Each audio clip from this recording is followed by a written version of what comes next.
Hi, everyone. Welcome to Babies with Knives. Today, I'm super excited to bring to you guys the current live Kickstarter, Jiangshi. And GMing for us above me is Sen Foong-Lim. Thank you so much, Sen. He's one of the creators. And hello. Hi. And joining me as players, we have Banana Chan, who is one of the creators as well. Hello. Hello. We have Caleb Goodson, and I never remember it's 3D Arts, right? Yeah, I'm the creative director for 3D Art Digital. Yay. That'll work. And we have Mitch Wallace, who is all dolled up in his cosplay and representing here. He's a member of Penny for a Tale. Oh, and I'm Alice Pang, aka Lala Twiddle. I'm sorry, I'm a little excited. Okay, Sen, why don't you take us away? All right. So before we get started, let's just go over who's who so that the audience knows what's going on. So in this adventure for Jiangshi, we have Fa Huan, who is the grandmother. So who's playing the grandmother? I am. And then we have Sheng Long, or Simon, who is the father, and that is Caleb. Awesome. And then Mingsu is the mother. She's also you can call her Pearl, and that's Mitch. And then Charles, or Chao Ying, is Nana. Excellent. So that's who's playing who, and we're gonna get started by just going over a few things to kind of get you guys into the mood of your family and your restaurant.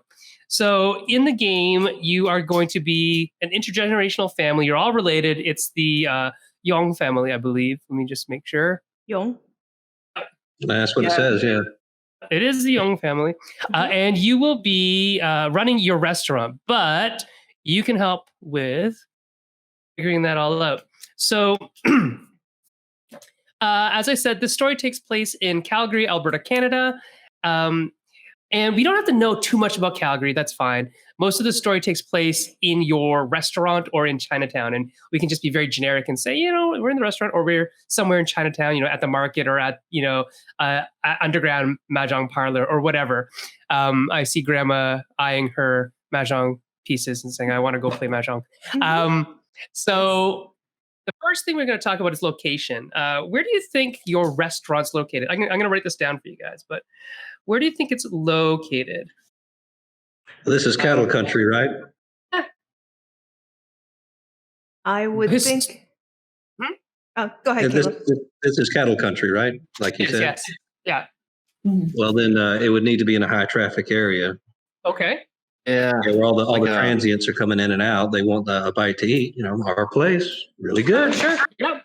Yep. Really good. Another thing that would have happened around this time would be that maybe 8 years before, the Canadian Pacific Railway was finished. And so it would go right through Calgary, being a major, major stop. So there's also that to be involved in the story. Perhaps is that whole idea of the railway being a connector. And because cattle comes in on train cars, that could be a thing. And you could be near maybe railway. You could be in Chinatown near the railway. I don't know. I love the railway. No. Okay, I want you to imagine eating your meal, and then a train comes by. Okay, I want you to imagine you are a tired, weary trains person, right? And you come out of the train and you're like, oh man, I am famished. And then you see our wonderful shop and you immediately come to us. She's clearly my daughter-in-law, because she does not care about my old bones at all. No, we're running a business. We're not running a retirement home, Mom. So this is so embarrassing. I will tell you that most likely Grandma would have most likely had a say in where it was first, because it's a family restaurant, meaning that she probably established it, right? Oh, okay. Well, no. and she clearly got married in. She's clearly my daughter-in-law. But yes, I would say high traffic, probably near downtown, in one of the bigger cities. That would be, So what do you think the location might be? Okay. Yeah. Okay. So Calgary is Probably near is the like hotels and it's stuff. not the. Okay, hotels. So as close to And that as every you can get, time. but still be in Chinatown. You think? Are you still Yeah. in Chinatown? Or are you? If there's Okay. Oh, if yeah. there's a Chinatown there, then yes, it would be probably in Chinatown. Nah, it's not a That's huge perfect. Chinatown. It's only about like 6 2 blocks. city blocks. Okay. Yeah. It's about that Yeah, big. It's not a the big old one. school Chinatowns. But not all places had Chinatown, so that's why I was like, I'm not counting on that. But yeah, if it's one of those 6-block Chinatowns, it would probably be on the edge of Chinatown near the hotel. Sounds great. Perfect. That's great. Okay. And what's the name of your restaurant? Oh man. Ooh. Okay, do we want to go really stereotypical so we can draw in the people, or do we want to? Jing Dong. Let's ask Grandma. Jing Dong. We Okay. always ask Grandma. I'm tired of asking Grandma. Well, because Grandma actually Golden likes Hall, me. Not Golden her, Hall. you like me. Ding Dong. Oh my gosh. You need to show more respect for your elders, dear. Yeah, exactly. Like, man. Yeah, believe, Showing respect to you. Grandma. What kind of He's my favorite wife are grandson. you? He's my favorite grandson. My favorite your grandson. Only grandson. I hope my grandson marries better than his father did. Oh, Oh my god. That's literally on my character sheet, by the way. I mean, are you gonna let her talk to me like that? Like, come on, Yes. jeez. Yes, I am. So Grandma, what Yes. would the local populace call this restaurant? They're probably not going to call it by the Chinese name. No, they won't. So what would the translation be? I'm gonna go Oh. with the fact that I'm gonna go with one from my childhood that I know Americans did. That Chinese restaurant. That's all they're gonna call it. Is that Chinese restaurant? wow. Is that what we're going to have on the shingle? And in fact, not only that, but the specific Chinese restaurant I'm referencing has my has a gosh. second phonetic sound on it, a mark up on the A. So that Chinese restaurant.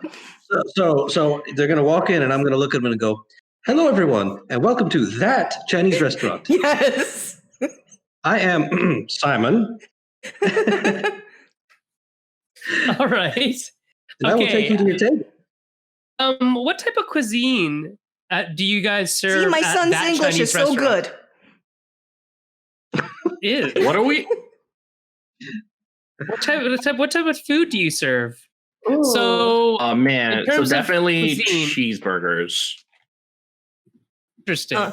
Yeah, the ancient Chinese cheeseburger. It would be like cheeseburger and noodles. I'm all I can think of is the stuff that I moved. I used to live in San Francisco Bay Area, so I grew up with really traditional good stuff.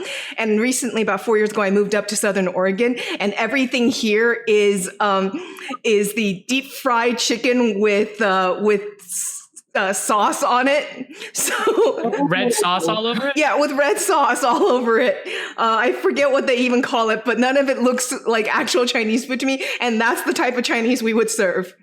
It's like Okay. like Americanized Chinese food. Yeah, I think they call it Yeah. Guangfeng chicken or something like that. I So forget. it's all sesame chicken. It's all Yeah. General Tso's. It's all, Yep, sesame and yeah. the standard Sweet and Americanized sour. fare. Gotcha. Yes.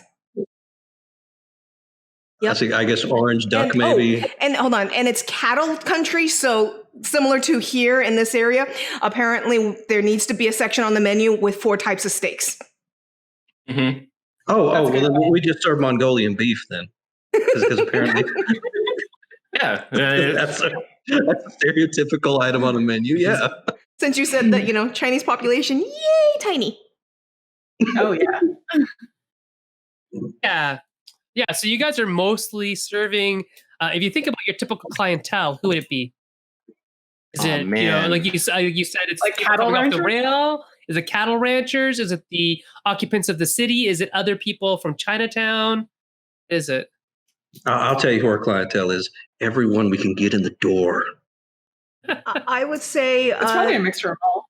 yeah, I would say the ranchers Yeah. is a pretty good one. I would also say probably tourists. Yeah. Ooh. Nice. Oh yeah, quick because we're right next to attraction. hotels. Yep. Okay. Yeah, that makes sense. So you guys are you guys are nicely set up for kind of being okay for everybody, Mhm. which actually explains Oh. your Americanized fare with 4 types of steak, right? Yeah, and I just remembered the chicken because maybe the two of you know it because I never grew up with it. Marfar chicken is what they call it, and it's everywhere up here. Yeah, marfar. I've never had that. It's deep fried. Marfar? It's coated with deep fried, and then it's got an almost sauce almost, but it's sweeter, and it's Oh. it's marfar chicken. It's everywhere up here, and it has an almost sauce. Where are you based out of? I want to try Southern that. Oregon, near Ashland. Yeah. Oh, I wonder if it's like a regional thing for specifically there. Because I'm over in the East Coast. I don't think I have that here. Yeah, I never heard about it No, I until mean, I came up here, and every Chinese restaurant has marfar chicken. I'm like, that doesn't even. Yeah. It's interesting because like dependent on which state you go to, they have different like localized versions of Chinese food or Mhm. Americanized Chinese food. Yes. Yeah, Yes. yeah, that's true. Yeah. And it's not coated in the sauce. They give it to you in a squirt bottle. Pink sauce. It's dry fried, and then they give it to you with a squirt bottle, and you squirt your sauce on it as much as you want. Oh, I feel I like have this is just never going to heard- make me hungry. What'd you say, Sen? Oh, it's like marfar chicken and pink sauce is the recipe. Yeah, that's what's up here is marfar. Yep. That is like so bizarre. Oh, I get it. It's almost, you know what it's almost like, Anna? It's almost like breaded shrimp. Yeah, it is almost like that. Almost. So But Looking it up right now. it tastes like, jindu paigua a little bit on the sauce. Yeah. Oh. Yeah. Interesting. So I'll tell you just historically, and it hasn't been invented yet in the 1930s. It's much later invention in Calgary. Is there like it's like an orange beef is the big thing Oh my. because beef being a very Mhm. important staple in Calgary, but orange beef was the big thing. Like it's crunchy almost. It's really weird. Mhm. One People thing love one thing I will say as the grandmother that I put my foot down on, we have to have proper mapo tofu with Sichuan peppercorns in it for the few Chinese that actually walk in. We have to have Sichuan peppercorn mapo tofu. Where do we get our peppercorns? Grow it. I will grow it myself. Darn it. Oh gosh. Yeah, I think you better because Yeah. that's the only way we're going to get them. Mhm. I did research on this. It was not easy to get any of that No, stuff back no, then. it right? wasn't. No, That's but why, I can't. that's But you why can things grow like it. like chop suey houses were just like, what do we got? Let's make that. But if we're in cattle country, the climate is actually pretty good for Yes. growing Sichuan peppercorn. So that's why I said I will grow it myself. And That's smart. There's actually a lot of stuff that that climate is really good for. Like it's great for bok choy as well. So who knows why? I mean, I'm not an agrarian, so I don't know. But it's apparently the perfect spot for that kind of stuff. Mhm.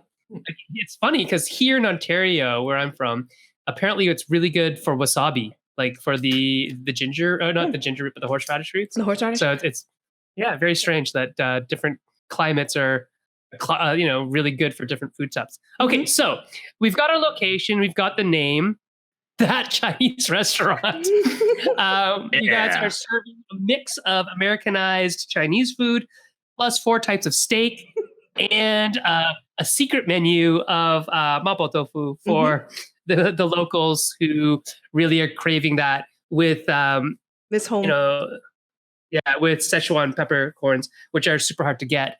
But I think that's okay. So in this game, now that you've decided on where your restaurant is, what you're serving, I'll just tell you a little bit about your family because they're pre-gen characters. So we have Grandma. If you look at your character sheets in Roll20, you'll see that you've got stuff and you've got things, and then you've got this thing called a hope and dream. And these are all really important. So we'll talk about them as we go on. Your family name, everybody's last name or family name is Yong. And then you have your Chinese name and you have an English name. You can go by either, doesn't matter. I know what they are, but the English customers you have who are regulars may know you by your English name, right? I'll try really hard to say your last name. They'll probably get it wrong, but most of them do not like saying your Chinese first names. And that's that's kind of the way it was. So you'll see you have 8 slots. You have slots 1, 2, 3, 4, 5, 6, 7, 8. They're numbered. Slots 1 through 4 are worth an hour of time in the morning. Slots 5 to 8 are worth a half an hour of time in the morning. In the morning, what you're doing is you're running your restaurant. I'll deal out some cards, and you guys have to figure out as a team who's doing what tasks, and if any tasks are going by the wayside. Any tasks that go by the wayside cover up the abilities on your restaurant board. If your restaurant board gets fully covered, you basically have lost because the restaurant is destroyed or decrepit or repossessed by the landlords, or whatever, wrecked by the black mold. I don't know. Whatever it is, it's bad. Don't do it. Don't let that happen. The other things that you'll see in all of those slots are called resilience slots, by the way, is that you start with an everyday item. And so we'll just go over Lily's character because it's up on my screen right now. She has a handcrafted mahjong set. That's her everyday item. And she can use that once a day to do something. And we'll talk about what you can do with those later. You also have an heirloom in your second slot. And your heirloom is a once per game thing. So what it'll do, it'll allow you to heal your resilience slots. Like once you're at 8 resilience and they're all filled or covered with stuff, you turn into a Jiangshi. So don't let that happen either. That's bad. Although also it could be fun because you still get to play. But that is an heirloom is something that is attached to a past ancestor.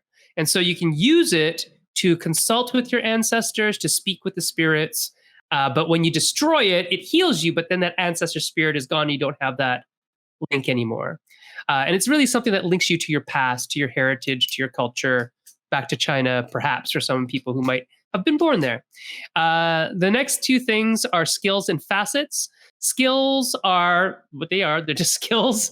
And so for Lily, particularly, she has the skills of negotiation and gambling, which allow her just basically to reroll once per day when she does those things. So if she doesn't like her roll, she can choose to re-roll and we'll tick it off as, yeah, you used that today.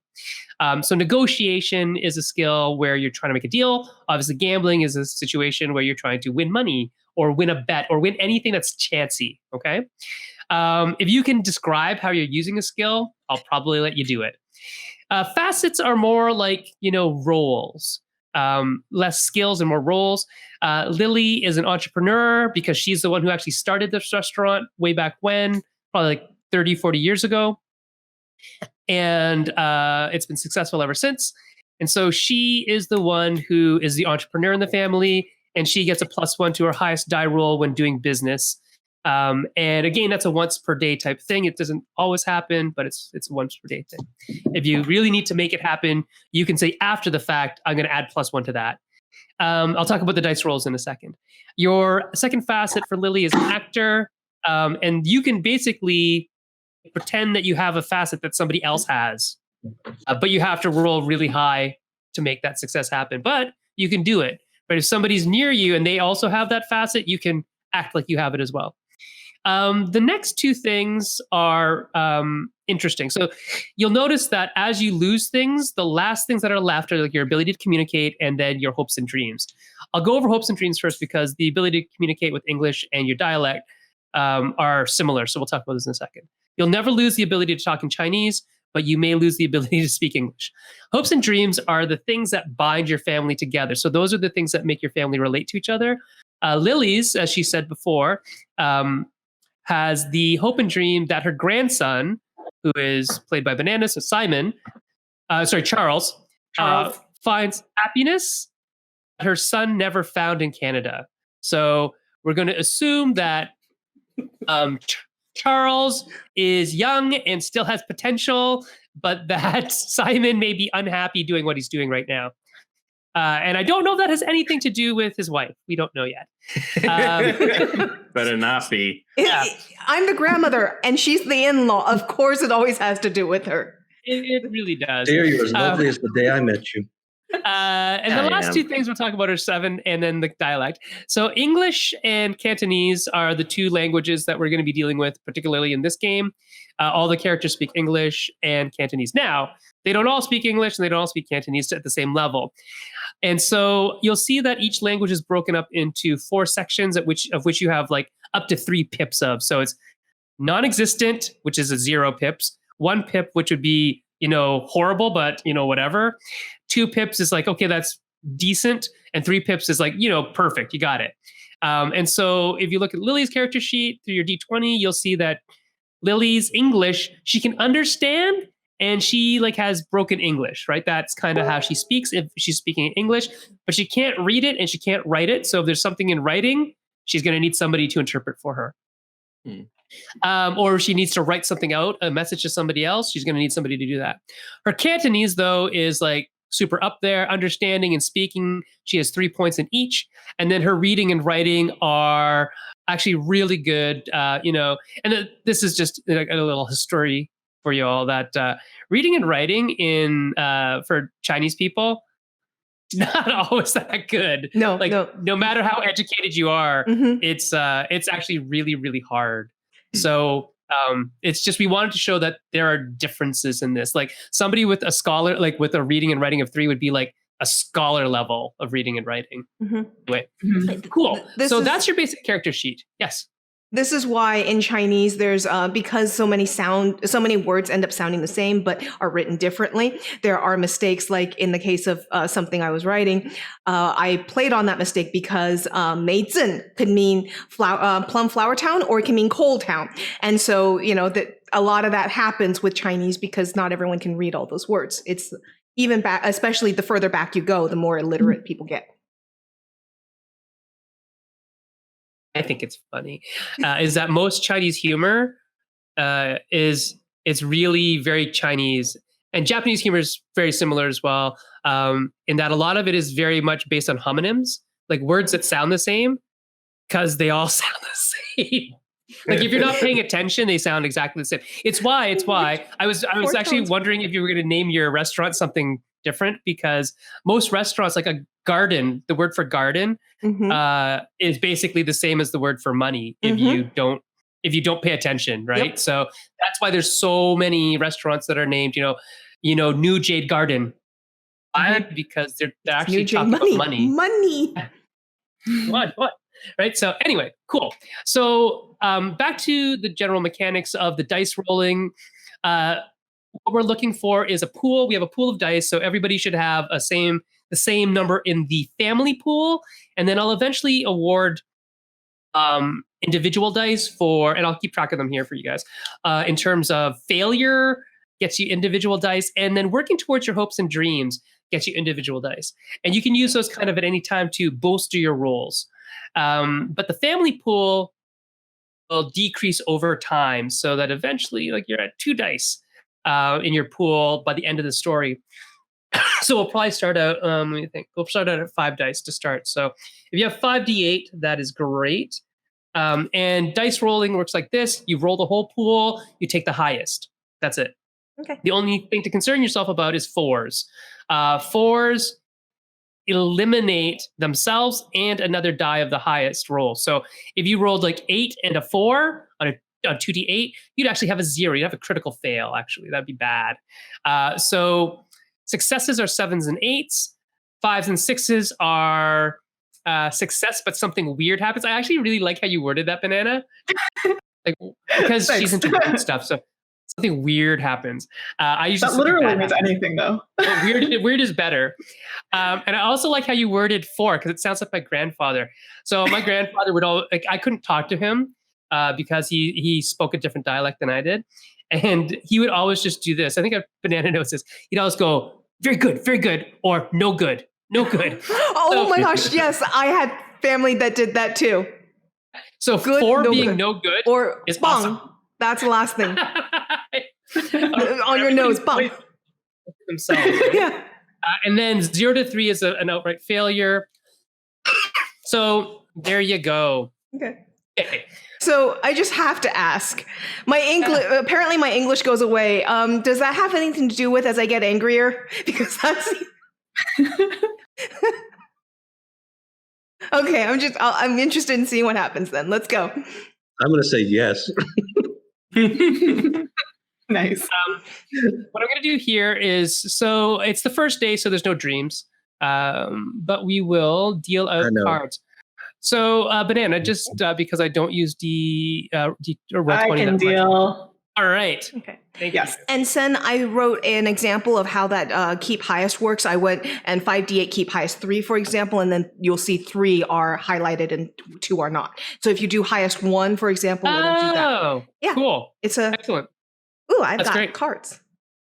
Yes, Yeah. everyone should have 2 cards, and they're all restaurant chores that we have to do. Right. So if you look at your cards, you'll see that they have like a time on them, and everybody has 6 hours of time to give to the restaurant in the morning, which is great. Go ahead and look at those cards, and you can figure out between the family who's doing what, and then you're going to role play through doing those things, just one of those things each, even if you did multiple. Charles, come here. I need your help. What is it, Grandma? You need to learn how to make dumplings and noodles. Okay. But I have to prep the seafood and I have to go through the inventory today. Those are the 2 things I have to do. Charles, obey your grandmother. Okay. If you don't make good noodles, you will never find good wife. All right. Or you might. So I don't know. I think seafood might very well be okay. Or you know what? Why don't you go outside and play? Or whatever it is you kids are doing nowadays. This sounds like you're trying to get me in trouble, Mom. Oh, I'm not. I think we'll be fine. But that's just my opinion. The bathroom does need to be clean, though. Yeah, what are you doing? So, yeah, I have clean out the old food, which will take an hour, and I have make noodles, which will take 3. Now, but since it's make noodles, all I can think of is, well, if I make 1 batch of noodles and make it, by the way, 3 hours, so that means it's, I'm doing the hand pull because, I mean, okay, cool. So hand pull noodles, 3 hours. Then I'm going to make extra dough for tongyou beans and dumplings. Nice. Because making the dough does not take extra time. It's the hand pulling that takes forever. And also, if you really want me to do the noodles, I am okay with that. I can definitely take the noodles over. So my question here is, are we able to split the chore? Because honestly, in something like this, you know, the grandmother would be teaching him. So maybe take an hour off of, you know, give him an hour and give me 2. Not necessarily. Okay. Instead, you could just redelegate the chores if you wanted to. Okay. It's you don't split the chores between people. You just redelegate them to people. That's a better way. Oh, okay. Yeah. Well, in that case, mechanically. Okay, so mechanically speaking, I'm doing the noodles because no one else will do it right, but I'm teaching Charles how to do it. Okay. But I'm still prepping the seafood as it's happening. But Mom, you taught Charles, me. Yeah, exactly. I can do it. Yeah. I don't understand. And cuisine changes over the years. You don't use enough salt. But I use the exact amount you taught me to use. No, I said handful of salt. You go. My hand's bigger than yours. They are. You don't use enough salt. Texture's all wrong. You know what? I'm not going enough to salt. make my sauce, and then I don't know. I'm going to relax. My get mother sauce ready takes 1 hour, and I'm fine with that. I have to go through the till.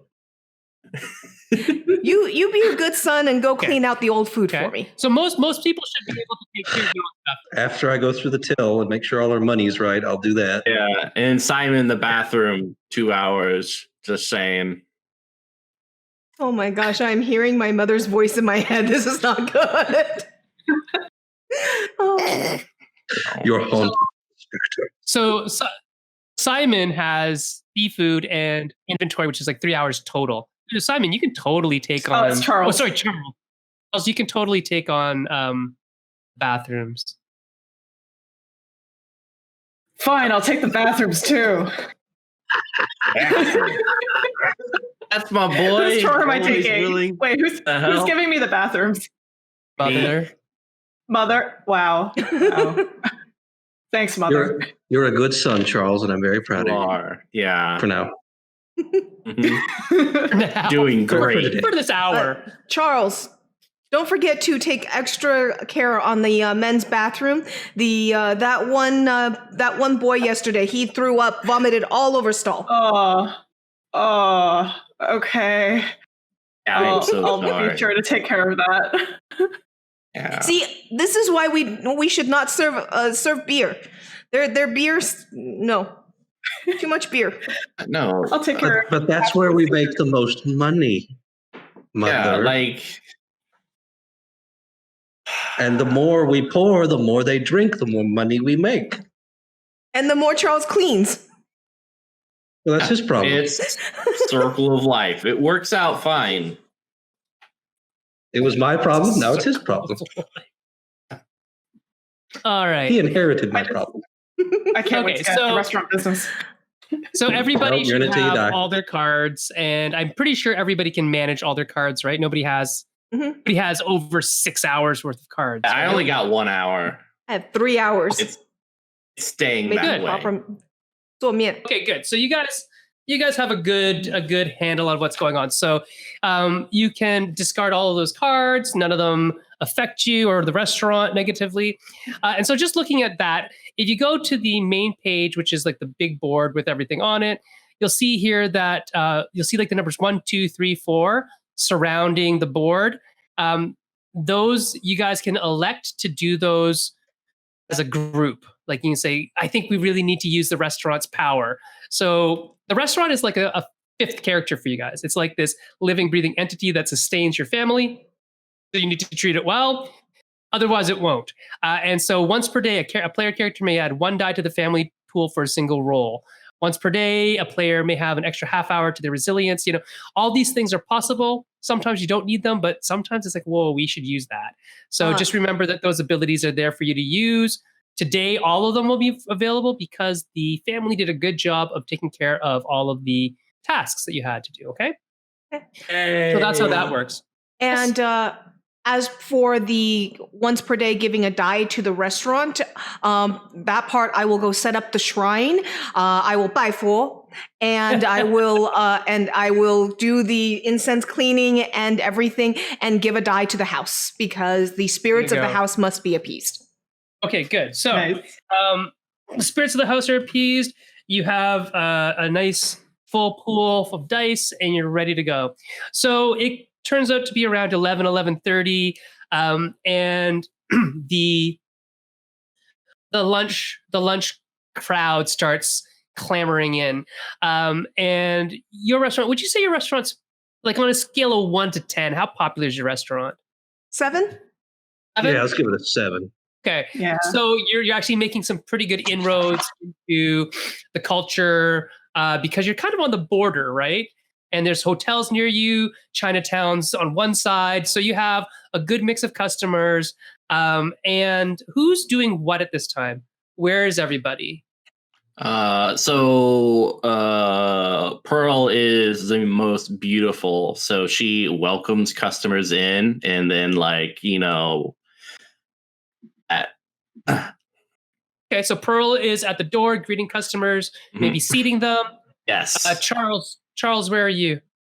I think I am bussing the table, so I'm just like saying, "Oh, hello," to every table, and like just like cleaning stuff off and running back and forth between the kitchen and the restaurant. Okay. And you also have the best English, most likely, right? Yeah. So, but I'm keeping an eye out for any automobile executives so that I can get their cards, their business cards, because I don't care about this restaurant. I'm just trying to get out. That's what you think. Simon, what are you doing, Simon? I Everything more than else. likely will be cooking the food and bringing it out. Okay. Cooking the food and bringing it out. And Lily, what are you doing? I would be, well, apparently we are making long life noodles today, according to my card. So there clearly is someone's birthday in the family. So I will be preparing for the family dinner for the, for the in-house staff family dinner and getting that ready. and getting the ancestor birthday? shrine cleaned up and ready because, make long life noodles and such like that. Whose birthday is it, do you think? It not would mine. It would be my son's birthday today. Oh, okay. Mother on Simon's, top. Simon's birthday today? Good. You really do care Excellent. after all these years. Okay, so... Don't tell your father. How would I do that? He's dead. That's exactly what she wants you to do. He's watching you every day. Point at the shrine. That's just a picture. Oh. Wow. It is just a picture. Charles like walks in on this argument and just like slowly backs away. Just like Right in the back of the head. Did you just like Homer Simpson out? yeah. Like in the bushes. Yeah. I just like grab a dish and just like walk away slowly. And in fact, because it is so important, I will make sure that his father gets a bowl of the long life noodles on the shrine like he should. Here you go. Aw. Not just oranges. Not just oranges, because it's important. Long life noodles have to go to him as well. And put money there and such.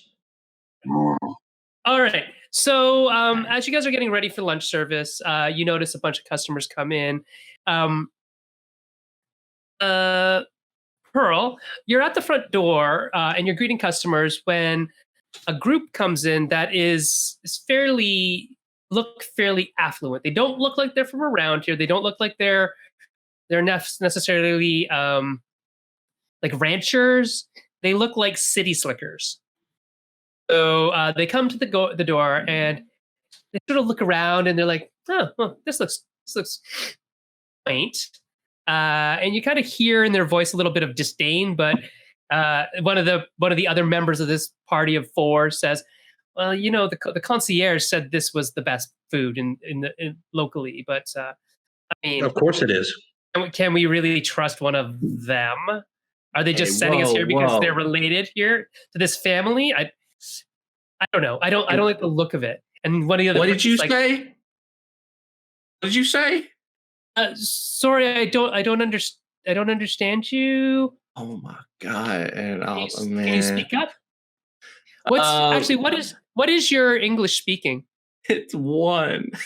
One. Why are you our hostess? Okay, so I'm pretty. Why did we put you out there? I'm like Charles.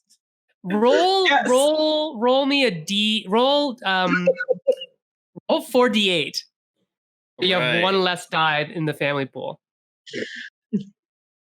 So roll d8, keep one.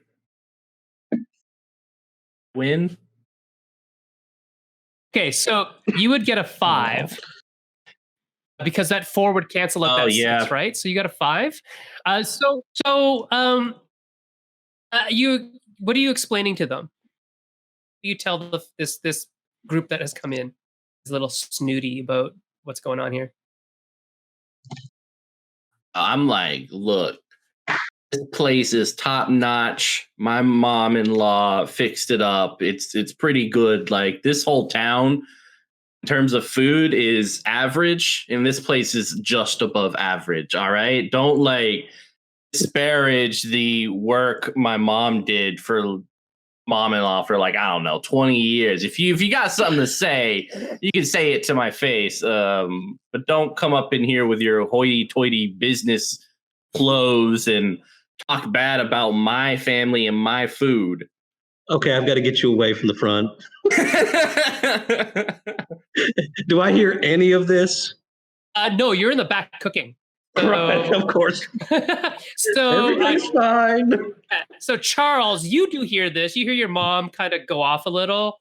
Now, I mean, she does it fairly politely, and she looks very good doing it. But the customers who are coming in are like kind of like, well, I never, that kind of. What me? You? Oh my God, Charles! Mom, it's okay. It's okay. Please. Let's. I'm so sorry. Do you need a table? We can get you the finest table in our restaurant. Appetizers are on the house. Oh my God! I'm like talking to Charles in Cantonese. Like, you have some pride, Charles. You don't have to dip low for these people. So my Cantonese is not as good, so I'm just like saying what I can, like mixed in with English and not realizing at the same time that, like some of the English the customers can probably hear, and I'm just like, oh, it's okay, it's fine. They love it here. Everything's okay. Okay. So the customers look at you and say, well, that's how to Simon, to Charles, and they say, well, that's more like it. That's how you treat your customers. And they say, yes, well, we will take your best table. And those appetizers you were talking about, tell us about them. They are our finest. Reverend Goon. That crows. If it's anything free, all right, give them the stuff we had cooked like last week, okay? Mom, I know, I got it. Okay, I'm just, Mom, it's fine, I got it. Be diplomatic, but don't be passive about it. Be assertive, be aggressive. Mom, I know. We'll just give them whatever we have left over from yesterday. Do I hear what's going on? What's your yeah, because you're a busybody. So you're like going in between the rooms, right? So you do hear it. You do hear the word free, and that scares you, I'm sure. Before you do that, though, Banana, can you can Charles, what's Charles' English? My English is very good. Holy crap, it's 3 all the way, except for writing. Okay, good. So you don't need to roll. The customers, they understand everything you're saying. They're like, yes, we'll take the table. Yes, bring those. That sounds great. Whatever crab sounds fancy for having in the middle of, the prairies, that sounds good. Let's bring it over. And as they're walking away, you hear them talking about General Motors and Ford this and Ford that, and your ears really perk up. And at this point in time, Grandma walks in the room. Grandma, you see your offspring, your grandson saying the word free. How does that make you feel? Well, I also wanted to know if I overheard any of the conversation about their behavior. I'd say you caught the tail end of them, of the customers being a little bit like snooty. Okay. And then you also did then hear your daughter-in-law's response. Okay. By the way, I sent something into Discord in case any of you are able to read that. But I will come out and I will say free. Yes, free. Free appetizers, and I will go and prepare egg white only, an egg white and white laden dish because we are currently in celebration today. And given the specific things, I am going to give them basically give them bad luck food. So make a very, very white colored dish, but make it very tasty and something that Americans would like. So Americans like eggs and such like that. So an egg white dish.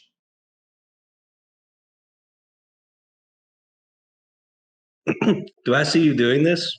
I think we lost you, Sen. And Sen, we can't hear you. Yeah, your audio. I'm going to look at you while you're doing this. Mom, who made you mad? They show no respect to our ancestors and our home. They have to learn their lesson. Okay. Are they want free appetizers? I give them free appetizer. Okay, as long as they enjoy it and we're making money. And may ancestors see them and deal with them appropriately. Okay. I'm sure they will, Mom. I'm going to poke my head in and be like, look, forget the ancestors, but if they talk like that to me or my son again, I'm just going to go off on them. You. Come here. How's it going? Yeah. What's up? My dear, my love, Huh? my sweet, lovely lady. Keep going. We are running business. I'm going to pause the recording real quick. Oh, no, he's back already. Yeah, he's running back. Okay, so continue. Keep going. Mm-hmm. We are running a business. Do you understand what that means? I mean, it Because sounds. I don't think you do.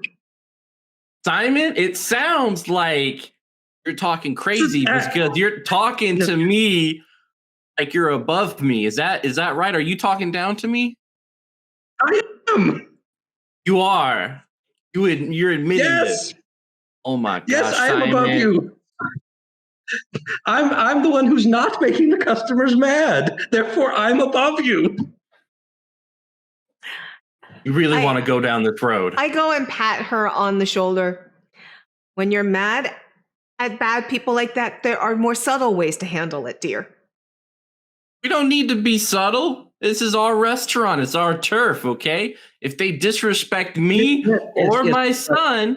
But if they don't spend the money, we lose our turf, and then we starve to death. We don't need that money, And okay? then We're I'm gonna put you in fine. the pot and eat you. Simon, Have mixed feelings about that. are you guys in the back? Yeah, I have I'm poking my head out through, I don't know, like the little kitchen thing. Charles, Yeah. bring them this. And I hand the dish over. Charles comes There's over a and just door. like, Sure, there's like a. what's that? And in fact, we need to trade. You cook, I'll go out front. I don't know how to cook. You don't? Oh. Why did I marry Why did you marry this woman? You married me I because don't I am know. a treat, okay? I am a treat. Well, yes, you are very beautiful, obviously. Yeah, and I'm clearly I fun and lost my engaging. senses. All right? Like, Well, I don't know about that. Oh my God, Simon, you are. I mean, I do like to look at you, but the moment you open your mouth, it's just terrible. So Charles runs in and he's just like, where's the appetizer? Where's the free appetizer? I hand off the free my. appetizer. Okay. What is this? This isn't crab. There's crab in there. I put crab in there. Okay, all right, that's good enough. All right, well, I'll be right back. Egg crab He and runs back out. Egg crab and shoots. Okay. So as you run out, I'm chopping up vegetables very angrily. yes. Son, you're gonna cut a finger that way. Tuck your fingers. Yes. Mother. Yes, mother. Charles, as you're running out, Charles, you you are bumped into by a couple that walks into the restaurant, and you nearly drop the plate that you're holding like right into the laps of the people you're trying to deliver it to, and the couple is like they look haggard, they look like they've not slept. And when they speak to you, you sense like a really strong, like Hong Kong accent. Like they're not exactly from around these parts. Not even like local Calgarian Chinese. They're like fresh off the boat sounding. And they say, sorry, excuse me. Can we have a table? Can we have a table, please? Oh, yeah. One moment. And then I just like turn back to the other couple and I'm just like, oh, here's your free appetizer. Immediately, being the busybody that, as the door's opening and he's bumping into them, I immediately rush out. They look at it and they go,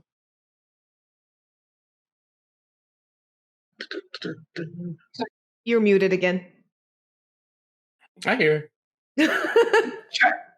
so you rush out and what? Sorry, I didn't hear the last piece. Oh, for me, I'm going to rush out. I didn't hear what you said at the end then. Oh, for me, I'm going to, being the busybody, I'm going to rush out with the door swinging and all. I'm going to rush over to the two haggard people and I'm going to start speaking in rapid Cantonese, bring them into the back, into the little chef's table in the back or the little family table we have in the back and start feeding them. Mm-hmm. Proper hospitality, because there's a difference between money and business when it's dealing with outsiders, great. But when, but our culture, it's all family. So feed family, way overfeed them. Okay.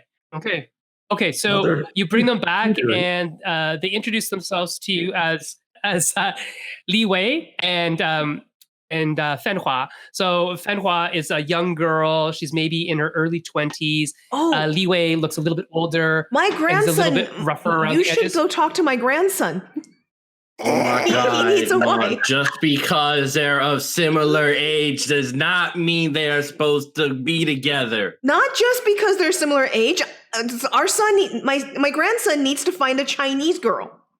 I don't know. She's really He pretty. needs to find someone maybe who appreciates him for who he is as a person, okay? And the Chinese girl will do so better than anyone else. Look, I'm okay. married just for purely looks. I mean, so he can too. She is Slap she my is son's stunning. slap the Just back as of my son's as head. haggard as she is. Ow, Mom. Yeah. Okay. I want better for your son. Okay. So I'm happy. Charles, Yes. what are you saying to this the four people sitting at the table who are eating this free thing, and they're like picking at it with their fingers, like, what is this? And this is, Oh, Oh that's my God. this is a good luck dish. It's if you eat it, it's supposed to give you wealth and spark joy in your life.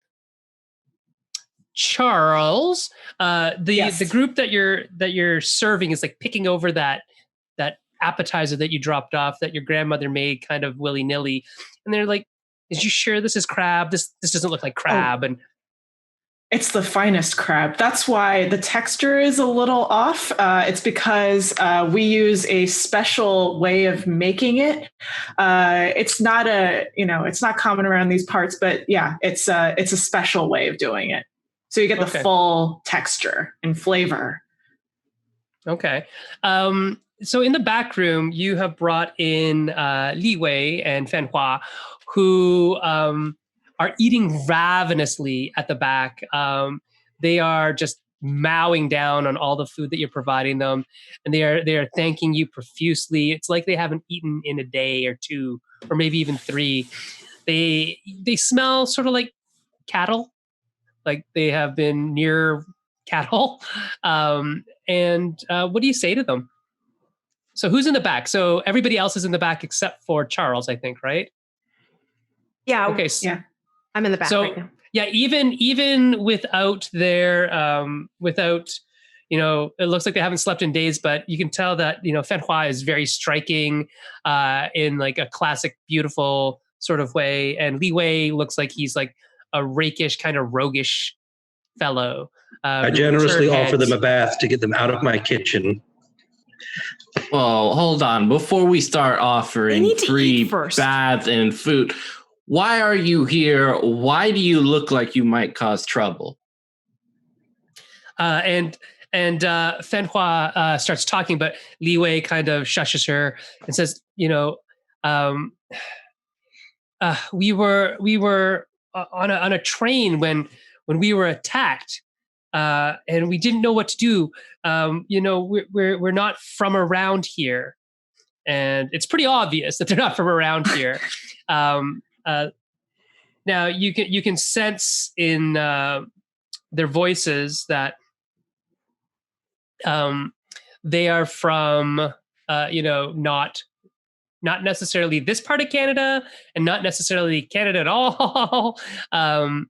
In fact, so much so that as Li Wei is talking to you, he's like gesturing with his arms, and his sleeve rolls down, and you see on his sleeve a hint of something, and he quickly notices and rolls his sleeve back up. What is that What is what? on your sleeve? Like, what is it? What is it? A tattoo or something? And he kind of looks away sheepishly. Oh no, And he no! doesn't answer you.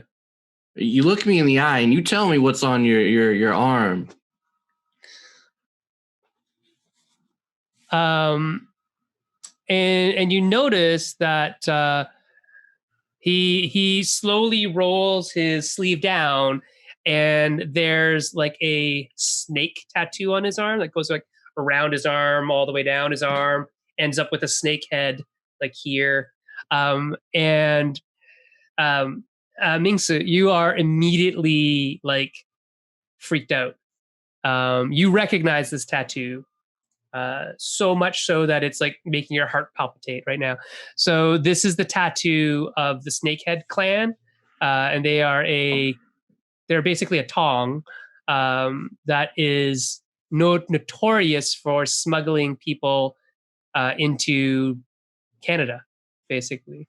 And so you, being who you are now very much on edge around this person. So your facet, because we should explain what that is you are a paper child. And so a paper child, for those of you who don't know what one is I know. Yeah, that's okay. A paper child is somebody who is basically like an illegal immigrant. They came into the country on falsified papers. And this is a time in Canada, by the way, where if you are asked to show your papers, you have to show your papers. And it's not anybody, it's just Chinese people. That's how bad it is. And so you are a person who is illegally here. There is another person here that is apparently a trafficker of illegal, either human trafficking or smuggling or whatever they're doing there. And they look like they've been, raked over the coals, and they're eating all your food. And this guy does not look like he's good news. He isn't troubling you yet, but you have a bad feeling about him. Well, I'm going to interject, and you don't treat guests that way. You don't treat guests that way. Eat more, eat more. You were attacked? How? And, I'm basically going to reprimand my daughter-in-law for misbehaving around, welcome guests. Do I see the tattoo? Yes, you also see the tattoo. Do I know what it is? Yes, you know what it is because Mingsu is your wife, but that's not her real name. Right? She came on that's her fault. That's her paper name. And you know that because you are actually her sort of paper life in a weird way. Do you know what I mean? Oh, I'm starting to see. Okay. Gotcha. Why we're together. Yeah. That's right. I mean, you're together because you're together, but you as a family agreed to shelter her in place of having a wife. So another historical bit is that women at this point in time, especially Chinese women, very, very specifically, were not allowed to immigrate to the country unless there was very, very specific reasons because of, prejudice. They didn't want Chinese people to start families in Canada. And so it created what we call a bachelor society where it was only men. And so the fact that you have a wife is super rare. And it was maybe you can decide how it worked. Maybe it was your mom who decided this was a good thing. Maybe you got paid to do this by the family who wanted to help Mingsu escape from China. Oh, it's love. It's deep down love. Maybe. Who knows? It's but based solely on appearance. Yes. So yes, you do know what this sign means, what the tattoo means. You do know that it's a tong. You do know that it's a snakehead tong, which is basically human smugglers. Is he unarmed? You don't know. I immediately grab a kitchen knife. I turn and I start walking towards him. Okay. Whoa. You? Good, lovely husband. Go out to the shining bright eye in my eye. Go out to the front. I need to have to talk. Don't escalate the situation. Yes, the situation is escalated. It's already been escalated. Yeah, but if something, you both go in the front. You both go to the front. Handle front of house. Find Charles. Make sure he's doing everything right. Is your mom kicking me out of my kitchen? It's my kitchen. You both go I turn and look at the tong member. Anything happens here, I point at the pot and I point at him. Very good, very good. Okay, so we'll end that scene. Grandma is still in the kitchen with Li Wei and Fan Hua. All the other family members are out in the dining area right now. Okay, so let's start with Lily. What are you asking these people? You'd started to ask before the whole the whole tattoo thing came up. But what are you asking the couple that you see before you? I want to find out what they were. I was asking, you were attacked. Tell me more. What were you attacked by? And I'm treating them like the guests that they should be treated, despite the trouble that they may bring. Okay. Can you roll? Can you just roll for take your 5d6, 5d8, sorry, and it's going to be like you're negotiating because you're trying to get something out of them. Mm-hmm. So you can re-roll it if you don't like your thing. Is what I'm saying. I have a 7. Oh, I have 2 7s and 2 1s. I'm re-rolling that. No. It's only the highest. It's good. So your 7 is fine. Oh yeah. Never mind. It's only if there's 4s, not 1s. Okay. Yes. Exactly. Oh, So that's a great success. And you can narrate how they react to you. Okay. They will realize that they found sanctuary because that's the type of place that this would be. And they feel much calmer. They, at that point, are much more willing to tell me what happened. And both of them are, grateful to have accidentally stumbled into sanctuary. Maybe this is even a place that refugees, immigrants or want to be immigrants know that this place is sanctuary, because once again, the old saying of, the hospitality, the importance of that hospitality. And that's something that I would definitely go with. Right. And that may also be why you took in Pearl in the first place, right? Mm-hmm. Not knowing that she was such a problem child. Okay. And you see them audibly sigh, you hear them audibly sigh, and you see them physically kind of release a bunch of tension, and they sort of sink into their chairs. And Fenhua looks down and she's crying. And you see Li Wei kind of tentatively put his arm around her and like pat her on the shoulder as if they're like not really a couple, but are forced into the situation just by happenstance. And he says, so he does the hover hand. Yeah, the hover hand. Like he's like almost he's going to touch her, but he doesn't know if he should or can, if he has that permission yet. So you get that feeling that he, if nothing else, he might be a rogue, but he's a gentleman rogue. And he starts talking about, that they've come in overnight on a train, and that they were attacked on the train by something. And when he says something, you hear like a whimper out of Fenhua. She's like, as he says something attacked them. And she is now like copiously weeping, like into her noodles.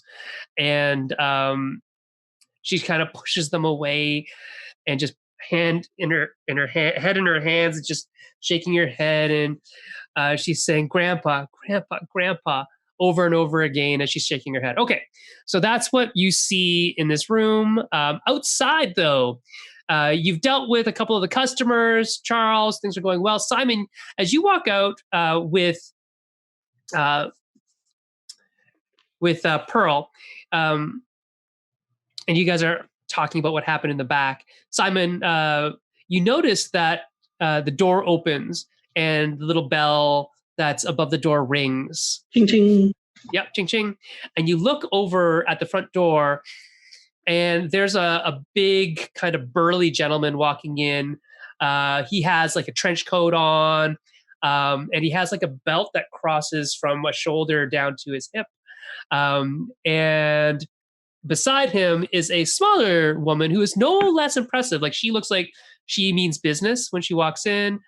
She's dressed a little more lightly, like not as in dark browns and stuff, but still formal, like trench coat, like a skirt and a blouse, and she has like a hat with a flower on it, but it's not like an ostentatious thing. It's just like very, very prim, very proper. So very, very 30s formal. Yeah, very 30s formals. And they're looking around and taking in, and you see that in his hand, the gentleman has like a notepad, and the woman has like a black bag in her hand. I smile at them big and broad, my best charm. I walk up to them and go, "Hello, welcome to that Chinese restaurant. I'm Simon. Can I take you to a table, please?" Okay, great. And your English is quite good as well. So they're like, we're not really here to eat, says the man. You can detect. You've been in Canada long enough. Actually, you were kind of born here, so you know that he has a French accent. And he says he flips open some like a wallet of some kind, and he shows you a badge. And the badge says, Royal Canadian Mounted Police, so RCMP. And you see under there like the name Constable Daniel Lebrun. And he flips it closed and puts it in his pocket. Well, no, I mean, there's French people all over Canada. But he says to you, we have some questions we need to ask you. And I would be more than happy to answer that once the business day is concluded. I have a restaurant to run. And you hear the lady next to him like cough to like ahem kind of cough, not like a disease kind of cough, like a ahem. And he leans down to talk to you. He goes, "Sir, it's of utmost importance. We really need to talk to you, and I don't think you want me to say what I need to talk about in your restaurant or like right here out loud. So maybe you could step outside with me for a minute, or we can go somewhere where we can talk in private." Very well. I'll be more than happy to help local law enforcement. Dear, I turn to Pearl. Do you think you can run the front here? I can run the front. I've been running the front for all like couple months. Okay, so go outside and talk to your friends. I'll be here working. You're a treasure, and I love you so much. I know. And Simon, what do you think of this? Your dad's going outside with these two people who look to be cops. Oh, Charles. Sorry, Charles. Yes. Okay. I'm missing the names up. I'm feeling a little protective, and I am nervous that something is up. So I'm gonna go with my dad, or I'm gonna at least like trail behind slowly and try to like catch earfuls of what's happening.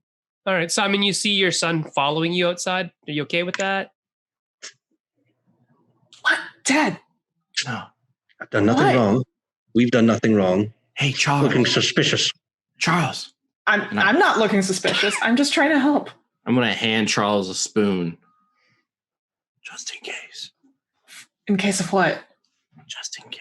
Just in case they have soup? What is wrong with you? Oh, guys, stop being like obtuse about it. It's just in case, okay? He'll know what to do. Okay, I'll know what to do. I'll know what to do. I don't know what she's talking about either. I'll know what to do. Go outside. Why would you? Okay, I'm going outside. I'm coming with. Oh, fine. Just get out of this awkward situation with the spoon. All right. So I think your mother's going insane. Is Charles going out with you, Simon? Sure, why not? Okay. So both of you step outside, and Constable Lebrun turns to you, and he looks at Simon for a second. Goes kind of like, "What's that kid here for?" I put my arm around him. This is my son. He just feels like he should be here. Don't worry about it. Okay. I feel like he cares about his father very much. I feel like looking back at the restaurant, you see like Pearl like putting open the blind, sitting at a table with someone's on the table too. Like, why are you in? Yeah. I'm like, I keep going. I could totally see that. Oh no. And Officer Lebrun says, "Okay, whatever. He might be of help anyway, especially if his English is better than yours," is what he says to you. It's likely, Simon. And so he says, "This is Dr. Frances McGill. She is also with the RCMP. She will be helping me with this investigation. So anything she asks, consider it as coming from the RCMP. Before we start, do you have your papers on you?" Of course. Oh yeah, of course. Okay, so you guys show your papers, and they look it over. They write some information down, and he writes some information down in his notepad. Hands your papers back to you. Goes, "Good. Make sure you have those on you at all times." Could be very of bad if you course. don't have them. Of course. Dr. Dr. McGill, would you like to ask the questions? And you see the prim and proper lady walk towards you, and she reaches out her hand. And you shake it. It's a firm handshake, and she says, hello, I'm Dr. Francis McGill. I'm the chief of pathology and forensics for the RCMP, which you guys know as the Royal Canadian Mounted Police. And we've driven all night to be here from Regina. So the Regina station is like 7 hours as the crows fly to the east of Calgary. So it's a long drive at that point in history. They would have driven like a long time, like 13, 14 hours to get there. So that they're from not around these parts either. Lots of not around the parts people are coming in. And she starts... And none of them paying. Yeah. Well, Very annoying. I don't know. She says, we didn't want to upset your customers or you inside the restaurant, but we're concerned that there may be... How do I say this delicately? Don't. Either a disease or a murderer in your presence. Really? Or a diseased murderer?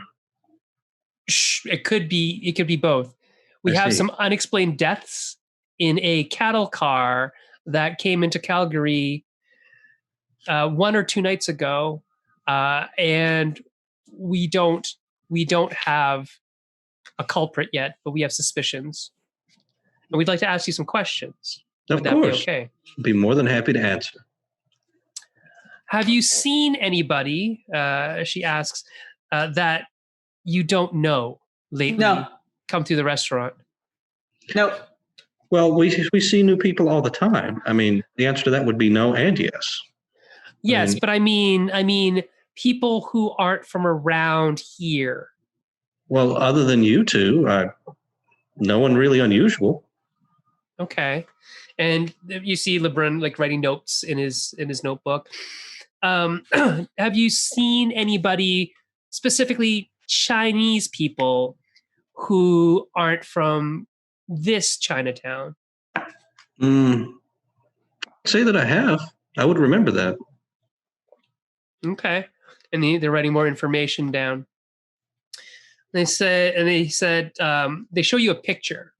And the picture is like of a body, and it's like mangled.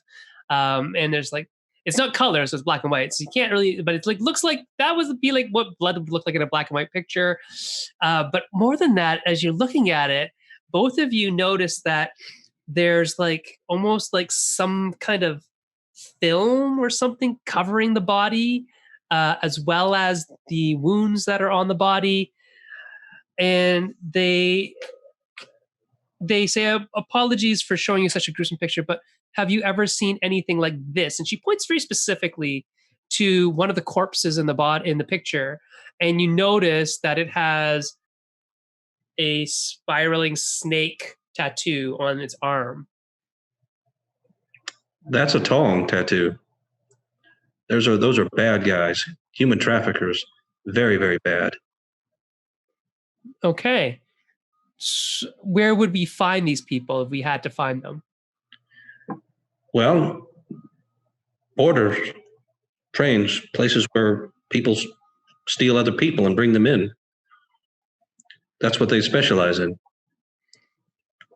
Okay, so well, thank you. This is information that we've never had before. And you're saying that they're a Tong. What exactly does that mean? You know what a gang is? Yes. She Okay, says. think of gang, but way worse. How worse? How worse could that be? I think Charles pulls at his dad's sleeve and is just like, Dad, I don't know if this is a good idea. What? I don't know if they'll want to listen to us. They're listening now. I just don't think we should tell them anymore. Are you speaking in Cantonese or English? I think it's like broken Cantonese. And you see Officer LeBrun. Hey, talk English. Right, English. Oh, we humbly apologize. My son just got a little bit excited. He was telling me some important information. I don't know much about it. Your wife is still looking out the window. other than rumors. So I'm only telling you what I've heard. So take everything what I'm saying with a massive grain of salt. And LeBron from behind Dr. McGill says, does this Tong, do they operate out of Calgary? We don't have them in Regina. I don't know. I'm just going by what I've heard. Well, if they're that bad, wouldn't you know about them? There's not that many Chinese people in Calgary. I believe I heard that they came from the States, or maybe they operate in the US. Okay. And Calgary, by the way, for those of you who don't know where it is fairly close to the States. Like it's close. And to the look, close these are stories from my father, who's long dead. Mm-hmm. So I recognize the tattoo from his stories. Okay. And you see him converse with McGill, and eventually he does the cop thing and he flips his notepad closed and he clicks his pen, puts it back wherever it came from. He goes, all right, that's good. That's good for now. We'll be back though. And he kind of sniffs the air. He goes, something smells really good. Oh, come in, have a meal. We'd be more than happy to help local law enforcement. Charles is just like tugging at your shoulder again. Ted! No. Dad! You're obviously tired. Let's give you something to carry on your way. And Dr. McGill, she looks like she's about to say no, but you hear her stomach rumble. And she says, well, we have been traveling and working nonstop for about 16 hours straight. Right. And we could eat a meal. Sure, we know you're very tired, so I tell you what, we'll give you something to carry with you on your way. That way you can rest and eat at the same time. Wouldn't that be wonderful? And LeBron says, well, the food does smell very good. You wait right here. We'll get you something. All right. So they wait outside, and you guys walk back in. All right. So what's going on in the back room right now, Lily? What do you think's going on back there? They would be telling me the details of how they were attacked. Okay. So you hear from them that it was a standard thing. And so Li Wei knows that right now that he's like a Tong member. And he said, we were bringing in new people from Vancouver who had come on a ship and illegally got off at the port. And to get them to a place of safety, they want to bring them inland and even more inland. So Calgary is just a stop on the way to Ontario to fit into the Chinatown in Toronto, which is much, much, much, much, much bigger at this point in time than than the Calgary one. But the Vancouver one is not safe for immigrants, especially illegal immigrants, because it is, the first stop. So that's where all the immigration officers and whatnot are looking for people. And so their plan, as you understand, is get them off the ships in Vancouver, put them on trains, bring them to Calgary, then bring them to Ontario over like a couple weeks period. It's a long journey. And they are all staying in they're in cattle cars basically on the railway, and they've paid off, inspectors along the way to get people from one end to the other. And this is a very expensive proposition for anybody who's coming over. Not only is there the head tax that they have to pay just to get the paperwork, but there's also the fees that they're paying the snakeheads to bring people in, and all this kind of stuff. And so they tell you about that there were two Snake Clan members, Snake Tongue members, working together as shepherds, basically to make sure that these people got to their location, which was Toronto, because the Snake Clan wouldn't get paid in full until they get to Toronto. So they care that they get their people all the way to Toronto. That's how the deal works. Mm-hmm.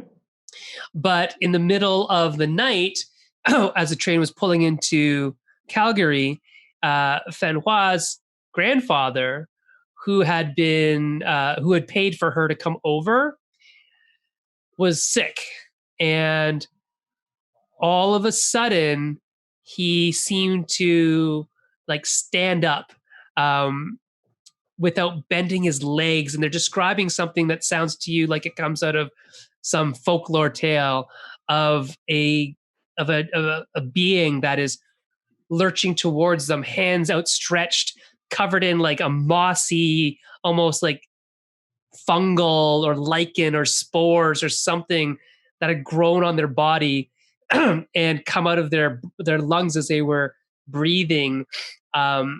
And whatever it was seems to have ripped apart the entire train car that they were on. And the other like 20 odd people that were on there, they don't know what happened to them. They just know that they escaped into the night.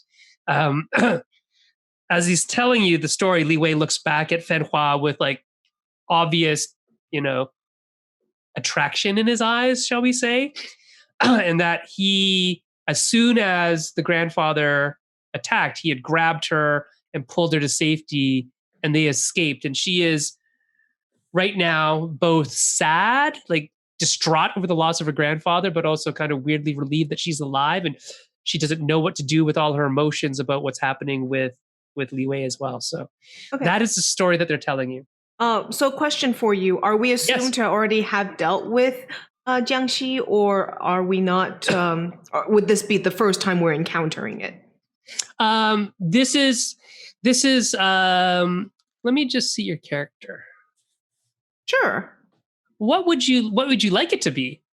I was thinking that we've already dealt with them. Okay. So here's how we're going to do that. Your husband was actually originally, when you guys came over to Canada and the United States like 40 years ago. So you're like 67 in the 30s. So you would have come in over in like 1888, 1890 when you were in your mid 20s. And your husband was actually sent by the Chinese government as a Jiangshi slayer. So you know all about this. Your son doesn't know. Your daughter-in-law does not know. Your grandson definitely doesn't know.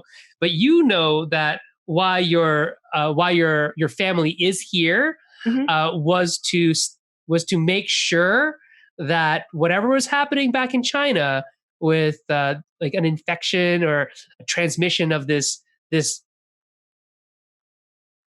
I don't know what to say, Jiangshiness didn't come over to Canada and, really make Chinese people look bad, apparently.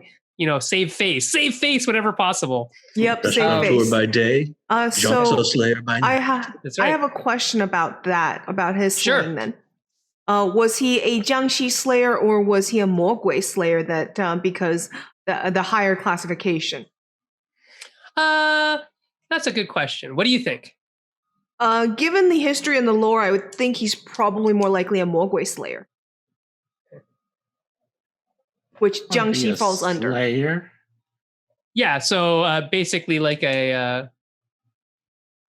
what would the equivalent? A demon slayer in general? Yeah. A demon slayer, because so the idea of the culture, the idea of the lore, it kind of doesn't translate exactly into English because a Mogwai is a demon, but it is also undead. And it comes from the change in lore about 1,000 years ago versus the lore 6,000 years, 5,000 years. But it's basically undead that have turned into demons, which Jiangshi is one of them. And so that's the best translation you can get out of something like that. So he would Sorry, go ahead, Banana. So that means that Mogwai also exist, like in general. Yes. In this universe. That's pretty cool. Okay, cool. So I think that would work really well, well, especially since it going with the way that things are. So then he was probably a Mogwai slayer. Okay, good. So we've established that your grandfather Charles was a Mogwai slayer, and everybody else doesn't really know this. And so when you hear about this idea of the family being infected, Lily, you remember your husband telling you about how he used to work in British Columbia, specifically British Columbia, because that's where a lot of the Chinese immigrants came to and set up shop. But what happened was, unfortunately, they must have brought over something, and it seems to be causing like an infection. And you see, as Li Wei is telling you the story, you see like Fen Hua holding onto her shoulder, and as she pulls it away to look at it, you can see like a deep gash in her shoulder and her flesh, but around the edges of the gash, it's like this white kind of particulate stuff around it. Okay. Okay. So I am going to run over to basically the baseboard of a section in the kitchen. I'm going to pull out 2 little pouches, and I'm going to run over. The pouches are going to be on strings that they can wrap around and put on their necks. Yep. Inside, there are Fulu scripts written, and I'm going to run over and give it to the 2 of them. Okay. But I'm going to look at her wound if she'll let me, and I'll try and clean and dress the wound. Thing about, and I want to try and get an understanding of this wound, because while the Jiangshi would want to eat her, Jiangshi-ness is not generally transmitted by lore through bites. Yeah. So I want to get an understanding of why this wound is festering, since it's not a, Western vampire type style. Yeah. So you notice that it's like, it seems to be like, the wound is deep, and it's not, it shows signs of like not healing. Like it almost is trying, but it can't. And then around the edges of all the, like the claw marks or the bite mark or whatever made the mark, it seems to be, like almost like a root system that's like almost growing on her now. Okay. Like a fungal like kind of veins growth. and funk. Okay. Yeah. Health inspection. We can't. So I have a question. Sure. For my heirloom, I'm trying to figure out, because I don't speak Cantonese, I speak Mandarin. So in Mandarin, jiaobei, that would be like instep, or that would be C. And so it's a Sears tool. But can you tell me what that set of Sears tools would look like? It looks exactly like this. Oh, okay. So they're the moon blocks. The moon blocks. Right? Okay. Yeah. I have no idea what that is. Oh, okay. So basically, this is actually how the game was originally designed, to use these instead of dice. And they're basically a divination tool, a Taoist divination tool, where you like shake them and pray or make your wish. But it's not really a wish thing. It's more like a question. And then you throw these, and the way that they land, you can't see how they landed, but depending on how they land, that's the answer that you're getting from the gods, right? Mm-hmm. And so that's what you have. Okay. You have that heirloom, and using that heirloom, you could talk to somebody. Yeah. I want to go talk to my husband. Okay, we'll let that happen. Yeah, sure. So, as you, where are your? Where's moon this? blocks in for freaking ever. I was like, oh, I know, right? Where are they? Do you keep them on you? Do you keep them in your bedroom? I would probably keep it in that same little cubby inside the baseboard. Our little secret space. Okay, so you got them out when you got the bags. Mm-hmm. Yeah. Okay, so so you're holding on to the jiaobei, and are you going to actually like use them and ask a question to your husband? Yes. Good. All right, go ahead. What would you ask your husband? Okay, so as I remember how moon blocks work, it's 1 up, 1 down means yes, 2 down means no, both up means laughing, and then on its side would mean no. So it's a yes, no. Okay, so it's a yes, no, or oh my gosh, a ridiculous question. Yeah, that's basically it. And I've thrown these things thousands of times. I've never got them to land on their side. Yeah, I don't think they can. I mean, they probably can. I just can't. Can null it? Yeah. The theory is that they can null it, but that's when the spirit's really touching it. Yeah. Okay. Well, why don't you go deal with them for a minute, and I'm going to think about a very good yes or no question specifically. All right. So, Pearl, while you're watching your husband and your son out there with these strangers who just kind of walked in with a very commanding air around them, the table that your mother-in-law gave the weird white dish of non-food to, they have their hand up and they're like, you, hey, come here, like snapping their finger. Hey, Oh my God! Like, can't you understand English? I put down the dumpling because I've been slaying dumplings for like the past, just kind of like, a little nervous ease. And I go, what? We need a refill. We need refill on this tea. You want a refill? You did you do this to me? Well, you weren't listening to me. Oh Do you my understand gosh. English? Oh my gosh. Oh, Simon, someone get over here before I whoop these two. Oh my God, Mom, what's going on? You're obviously saying that in Cantonese, right? She's trying to say it in English, so it's probably like it's probably like a mix of the two. This very broken thing. Like she's just. Do I hear this commotion? Yes, you do. Because Okay, you're. This is just as you're coming in to get the food for the constable. And You know what's Okay. worse about this? When you speak Mandarin or you speak Cantonese, to Americans, it always sounds so much angrier than whatever you're saying. oh yeah. Oh, there's this Saying, great. I love you, speaking of honey, that, and it sounds like someone is angry. Yeah. there's this really great skit. I can't remember who did it, but it's always like Chinese women just talking to each other on the street just sound like they're having a fight all the time. But they could be saying the nicest things, but it's the tonality of the language. Anyways, keep going. All right, I'm going to walk in, and I'm going to gently. You see your wife kind of. I'm going to gently put my arm around Pearl, and then I'm going to motion for my son to get her out of here right now. Right. Okay, wait, you take her. I'll talk. No, no, get her out of you here. take her. No You got one's this. Hello. taking. What is Hello. this? Okay. I just put my arm around her and I just Very- drag her to the kitchen. Just Like- real gentle.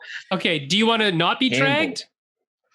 Oh man, how angry am I? They did snap at me. Yeah, I'm gonna be like, hold me back. I gently kiss your lovely hair, Oh hi. and I say, Hey, "Come on, yeah, dear." it's working. Yeah, a little bit There more we pets. are. We're getting there. All right. Okay. very nice. Can you give me a roll, Pearl?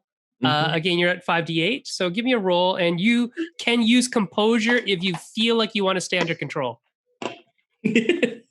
Do I want to stay under control? Nah. Yes, Pearl, you do. Oh, Oh, you killed the roll. So you come off looking very good in this whole situation. Narrate what you'd like the people who you are talking to do. It could be you're talking to you. It could be Simon and Charles. It could be the guests who insulted you. What would you like out of this situation? You rolled. Oh very well. man. I think there is a presence and a look that she has that makes men wither. And she only used it one time in passing on Simon and has never used this power before again since that moment. And so while she's being petted and like kind of ushered away, she looks back and like with this no nonsense, I'm a mom who will find you and kill you, respect me look. They're just like, okay. So you're saying you're the original Tiger Mother. Oh yeah. I Okay. love it.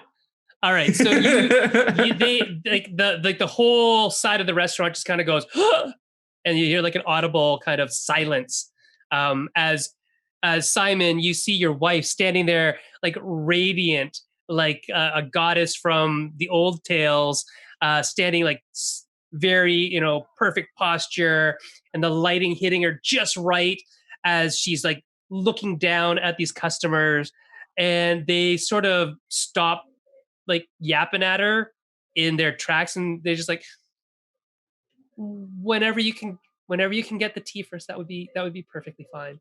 And you're kind of, you were trying to drag her, and she kind of like ground her feet into the floor and she's like standing firm, but she's not upset. She's just very regally calm and composed while this is all happening. And the composure is actually more scary than when she's mad. Mm-hmm. Yeah. So she is in control of the situation. These customers are now like eating out of her hand almost, in terms of they're behaving like she would like them to. And they're not being super insulting anymore. So that situation is taken care of. What do you need to do? Charles, I think it's time you had a brother. I think we're going to have to work on that. Oh, God. Well, hold on. What? Gross. Oh, God. No, God. 9 months carrying him. That was a lot already. I don't know if I'm ready to do it again. I think you're going to be ready soon enough. That was a nudge and a wink.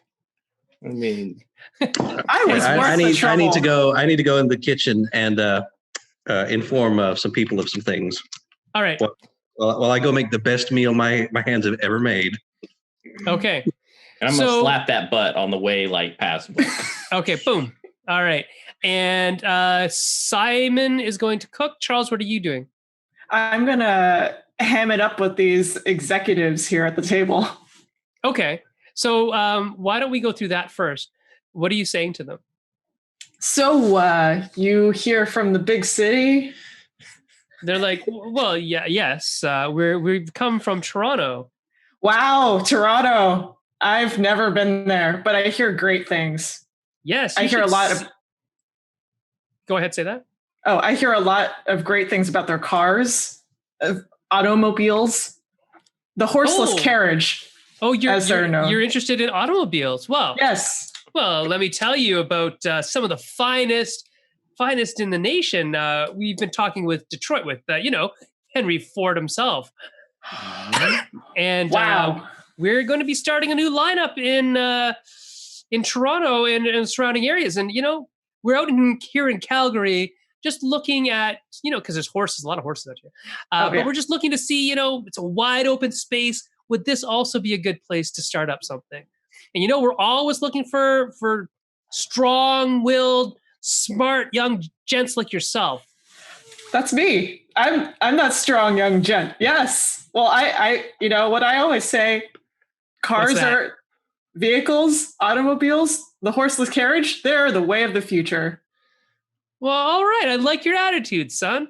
And you see one of the men reach in his pocket and he gives you a business card.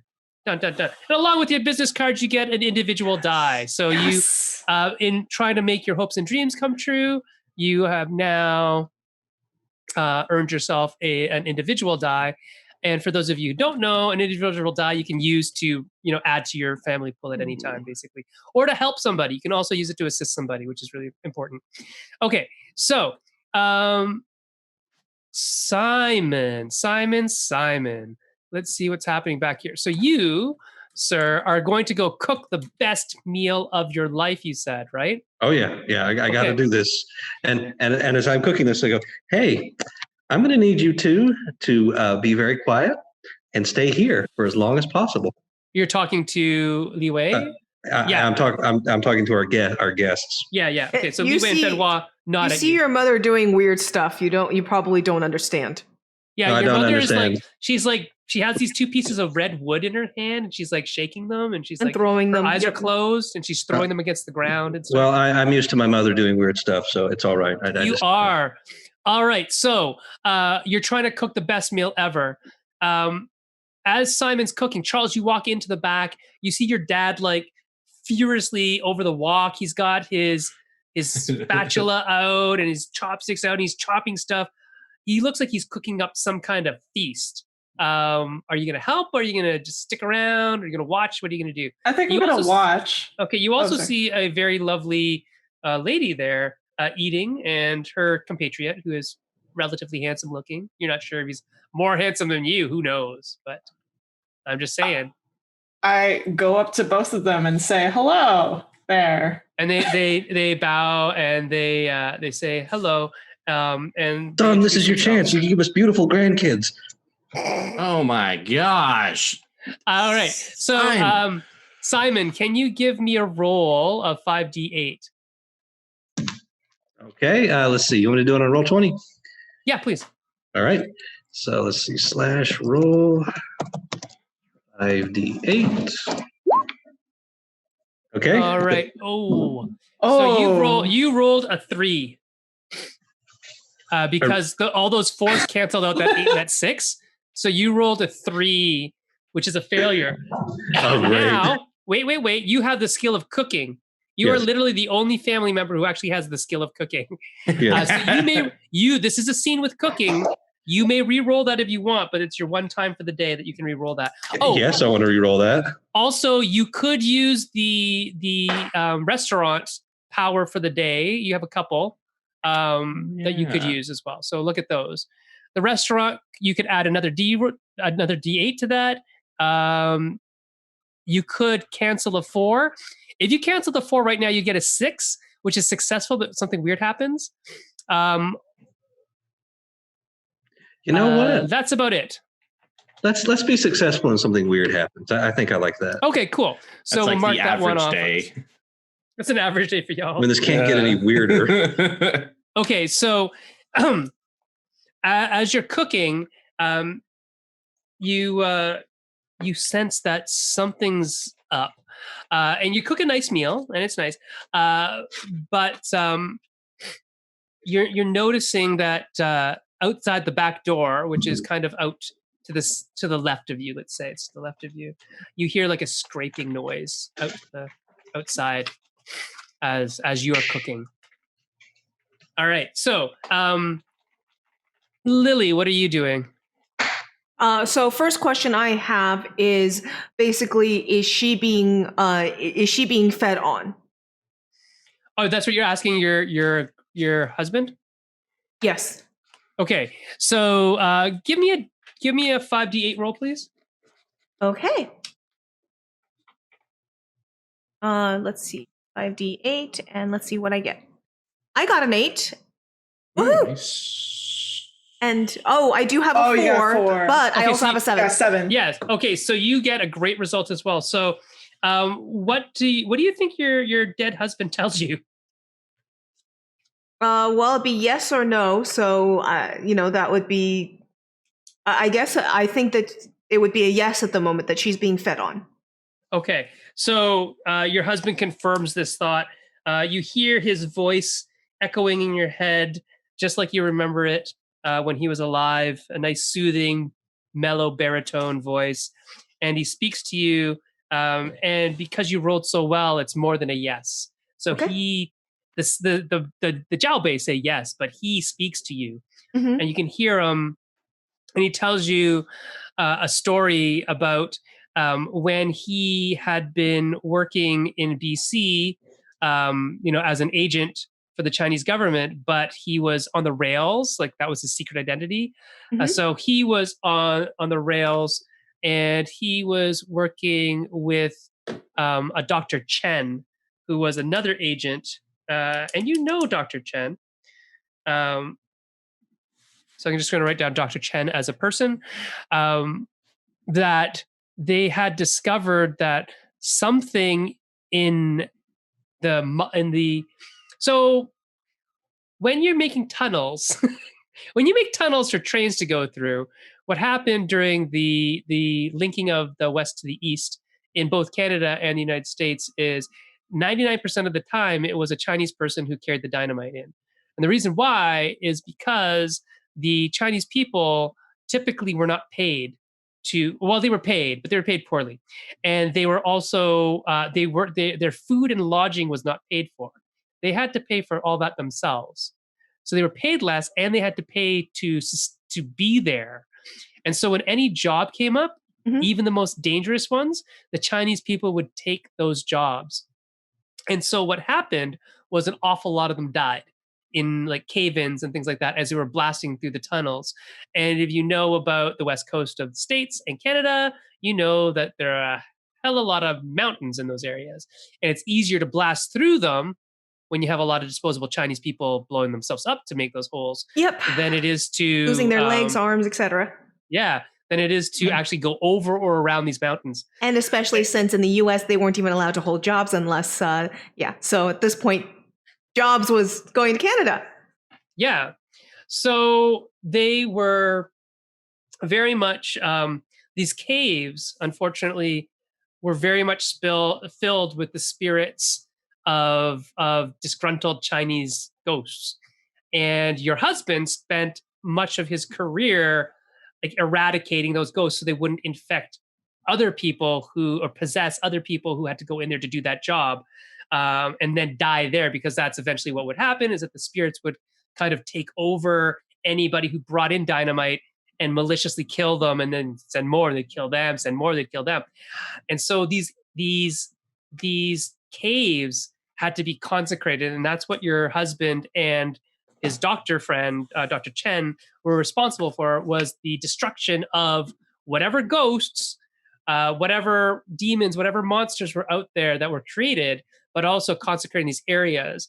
And your husband tells you about the story that on the West Coast, a lot of these caves that were kind of found to be dead ends that they couldn't blast through, they didn't fill them up. They just left them open. Mhm. And so there'd be all sorts of like moss and fungus and lichen and stuff growing on the inside. And something that he's telling you is like that's like the vector. That's the thing that the spirits eventually infuse themselves into, this living thing. And they use that and the biology of these plants, that is, or well, fungus aren't really plants, but they're incredibly like resilient, and they grow anywhere, and they just rapidly multiply. And they've used this as a way to propagate their control. So something like a spirit infested fungal infection is what you're getting out of this. You don't understand everything, Okay. but that's the picture that's being painted in your mind by your husband's voice. Okay. Okay. Cool. Simon, you have cooked a decent meal. What are you doing with it? I am getting some containers that we don't care that much about, and I'm going to take them out to the RCMP. Okay, what are you doing about that screechy noise that you heard outside? Right now, nothing, because I have something I need to take care of right now. Okay. Pearl, what are you doing at this time? You basically have command of the front hall, of the eating space. Yeah, that's why I'm out here. Mhm. Okay. Nobody's questioning you. None of the customers have given you any lip. Yeah, I'm you are leaning owning- against. Yeah. I'm leaning against the counter with like some dumplings, and I'm just like. All right, and Charles, you just got a card from a very important person, a VIP, and you have walked into the back. You see your dad cooking. He whipped up a meal. He's going to take it outside. What are you doing? I'm gonna check out what Grandma's doing, because Okay. yeah.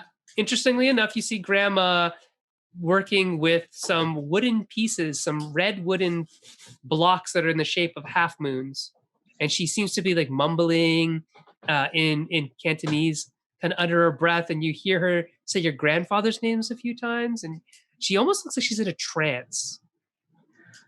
I'm gonna go over and I'm gonna be like, Grandma? Grandma, what do you do when your grandson does this? I'm gonna take his hand and I'm gonna put his hand on the moonstones and the moon blocks, and I'm going to have him shake it with me without ever answering him. Just one hand over, put one hand inside the other hand and shake it with me, and then drop it and continue divining. Okay, so as your grandmother does this, you hear a voice in your head. You hear a voice in your head that you've never heard. Charles, you've heard this voice in your head, but you know who it is. Like, you know, deep in your heart, deep in your soul, that this is your grandfather's voice. You've never heard him. He died before you were born. And you hear, everything that your grandmother just heard about the lichen and the caves and your grandfather's job and Dr. Chen. But you also hear something in your your grandfather's voice that he says to you that you don't know if your grandmother heard or not, and you don't hear this, Grandma. But he says to you, Charles, he says,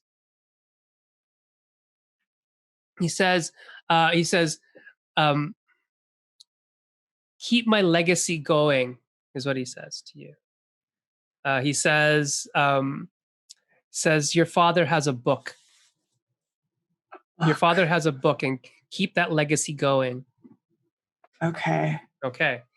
All right. So outside in the hall, on the street, the detective and the constable and the doctor have been waiting, a little while. Simon, you walk out to them. They seem just, they're just talking. Constable Lebrun has lit up a cigarette. It's the 30s. Everybody smokes. And they're kind of leaning against a beat up, dust covered brown car that looks like it's seen better days. And they are just waiting for you. So what do you say to them? Okay. I come out with the food and I say, for our hardworking, valuable officers of the law, for you. Okay. And Lebrun takes it and takes a deep sniff of it with his nose. He's like, this smells amazing. What is it? It is quick, Alice. You gave me a really good Chinese dish. I don't know any. Help. Well, Dumplings. I would say that you made 红烧牛肉面 and 干贝四季豆. All right. Okay, I'm going to say that. And 鱼香茄子. You made 3 dishes. There you go. Fantastic. All right. So they open it up. He opens it up and looks at the noodle dish. Oh, this is amazing. I don't know if I've had anything like this before. It's a beef stew, 红烧牛肉面, beef stew noodle. So it's cattle country, so perfect. Yeah. And Dr. McGill's looking at it. She's like, oh, this smells like heavenly. How much do we owe you? You owe us nothing. Are you sure? I am positive. Just remember us the next time you come in and you decide you want to meet. Well, thank you very much. And they get in their car and they drive away. All right. So we're going to move on into the evening portion. So this is like lunch afternoon. So in lunch afternoon, morning is basically taking care of the restaurant. Lunch afternoon, serving customers. Evening, even more customers come. So the snooty white folk are gone. They were there for a business lunch. The police are gone. They were there just to ask questions. They ended up getting lunch. And Li Wei and Fen Hua are still there. So the family can reconvene inside the kitchen. You have a little bit of downtime before the dinner crowd rushes in. So what are you doing in terms of this weird group of people that's in your store now? I need to talk to the family about what I learned from the 2 police officers. Good, because I need to talk to you, son. You and Charles need to go on an expedition. I'm going with you. What? We're going where? On a what? Where were we going? No. What? Well, your grandfather told you to go get the book, and I don't know where the book is, so you have to go get the book. And the 3 of us are going on a trip. Grandfather's dead.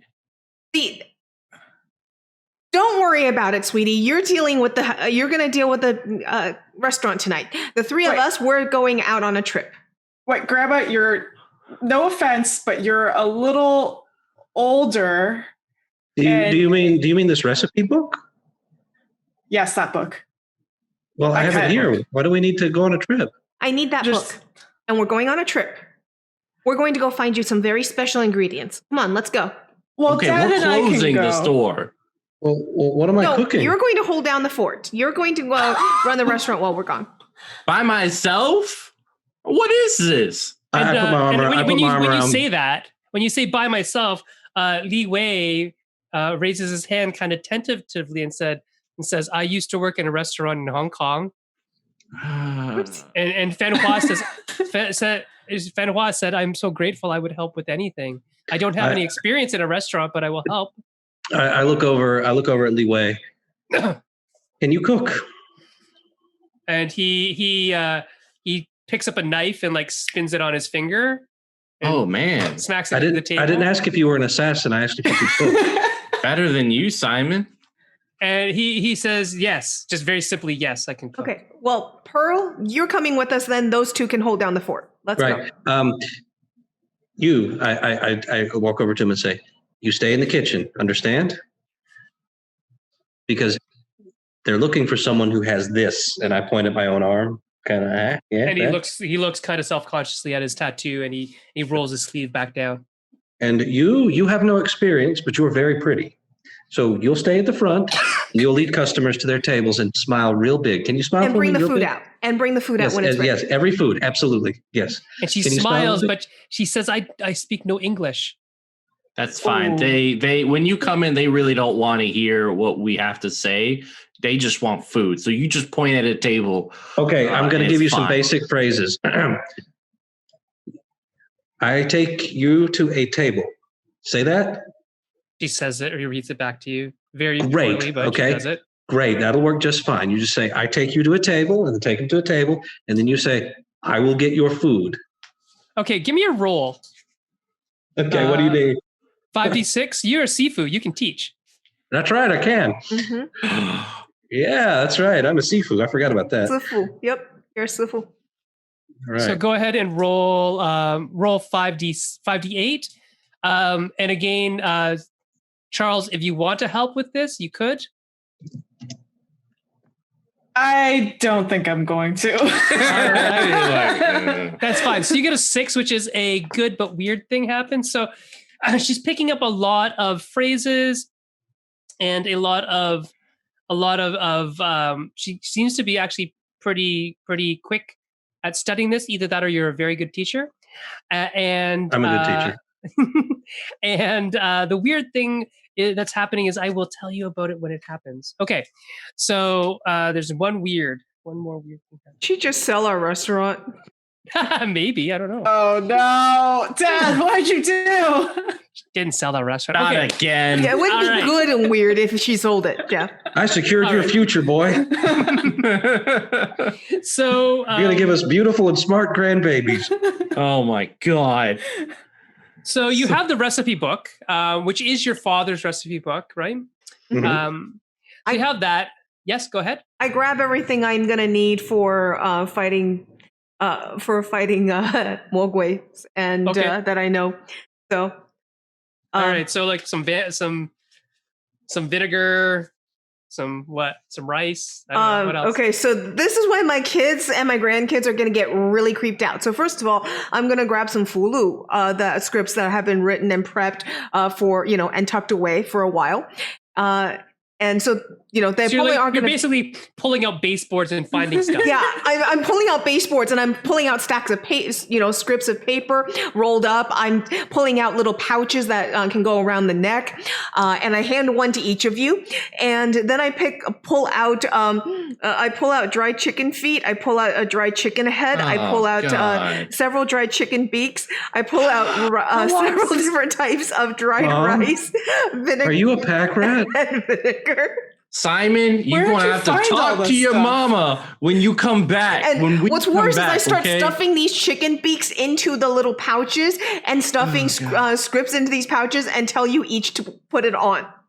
No, I'm not. Don't argue with your mother. Putting that on. Don't argue with your mother. Don't argue with your elders. Put this on and let's go. I'm arguing. If my elder tells me to jump off a cliff, I'm not doing it. Yes, you are. You don't argue with your elders. Grandma, I'm gonna how get- old are these? Mom, come on. This steak smells funny. Yeah, I'm going to get the baseball bat, okay? That's my charm. Go back. So I'm. Are you guys putting on these charms or what? I'll put them on because I feel like I should. Okay. Yeah, Mom, I'm I'm only lying. doing this because I love you. You understand that, right? Okay. Yes. Okay. So Show Simon has a show your charm? love of your mother. Go put this on. Yes, I think I've done that plenty, but all right. So Lily, of course, you have one.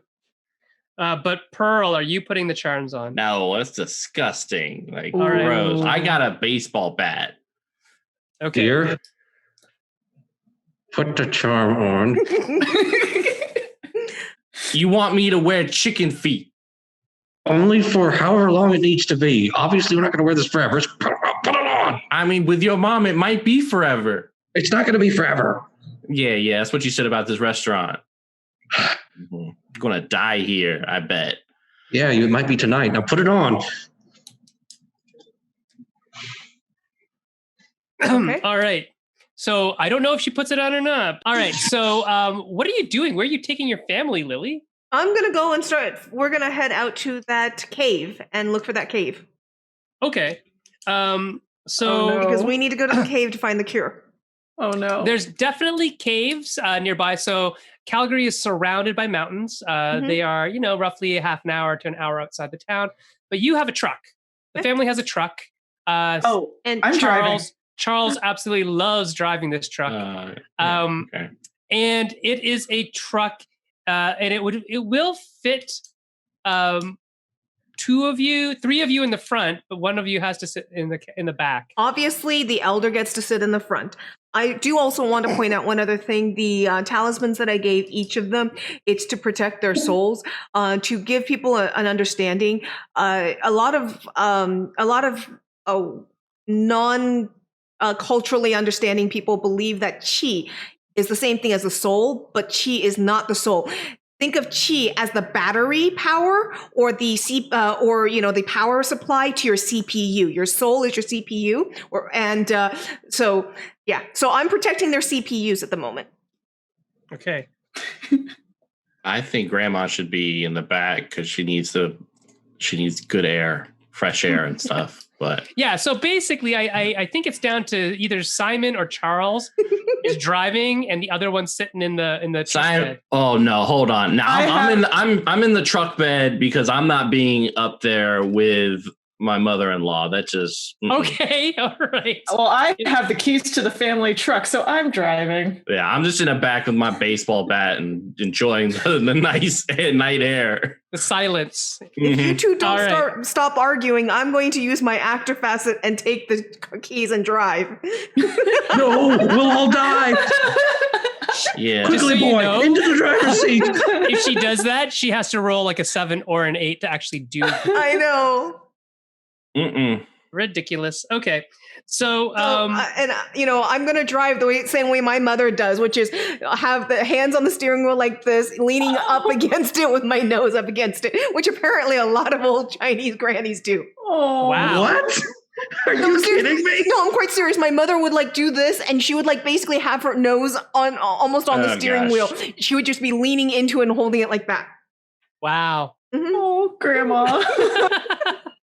Okay, so y'all are driving out to the mountains, and in your head, Lily, your husband gave you a vision of one such location where there might be there might have been a lot of death. That is where we're heading. Okay, Charles, no, left here. Okay. I mean, we can't really park here, but all right. All right, and something about this area, Charles, reminds you of what your grandfather was telling you as well. This is a bad idea. This is a great idea. Don't argue with your grandmother. Idea. Oh, God. Okay. All right. So, Simon. That every great Chinese grandmother. Yes, as your family is driving and your wife's in the back, just chilling out by herself, you are flipping through that book. It's a recipe book. But as you're flipping through it, you're like, this is a recipe for that food, and this is a recipe for that food. And you notice that there's recipes in here that aren't for anything you've ever heard of or made to eat or anything like that. Oh, this would kill you. I don't know what this is. Okay. So you arrive at this location, this system of caves. So the tracks, run through a tunnel in the mountains, which is fine and good. But Lily, your kind of ghost radar or whatever you want to call it, is telling you that it's off the beaten track, like literally not this track. Okay. This is the one that was successful. Your husband is pointing you towards something where a lot of death happened, a lot of unsuccessfulness occurred. Okay, let's see. So what else I'm going to start guiding us that direction as we go. I'm going to say, tell my son, son, I need to borrow that book. That book. Please give it back. It's all okay, I have and left. I flip through to the pages that are not food, and I hand it to Charles. Please translate Your grandfather says you know how to read this. Please translate. This, All right. Oh, okay. Well, this is definitely not food. This is not a cookbook. No, it's not. I need you to understand that and tell me, tell us what we need. It's this page. Sure. What And should that page. was it say on the pages, Sen? Well, it says a whole bunch of things that make no sense to you. It's talking about like Sympathy and contagion stuff. yeah, just like stuff that you would never have assumed was inside of a cookbook. But it'll be things like, talking about scraping the lichen off the rocks, and how to contain it properly, and how to use this in some way. And throughout all this notation, it's like done in like some scrawling hand that you just intrinsically know is your grandfather's. You've never met him, but you know this is your grandfather's writing, and you see the name, Dr. Chen, Dr. Chen, Dr. Chen, Dr. Chen, like dotted all through this particular section. And you've never seen it in the recipe section, but on this 1 or 2 pages that has to deal with like collecting samples from these zones where there was a lot of, trauma, you see Dr. Chen's name just mentioned all the time. And Charles, dear, tell me, did I bring the right herbs? What herbs do you have? Well, I have ghost leaf. I have Yep. Check. Okay. How many other things do I need? There are 3 other things on here. There's. Okay, let me look at what I brought. We haven't stocked up in a while.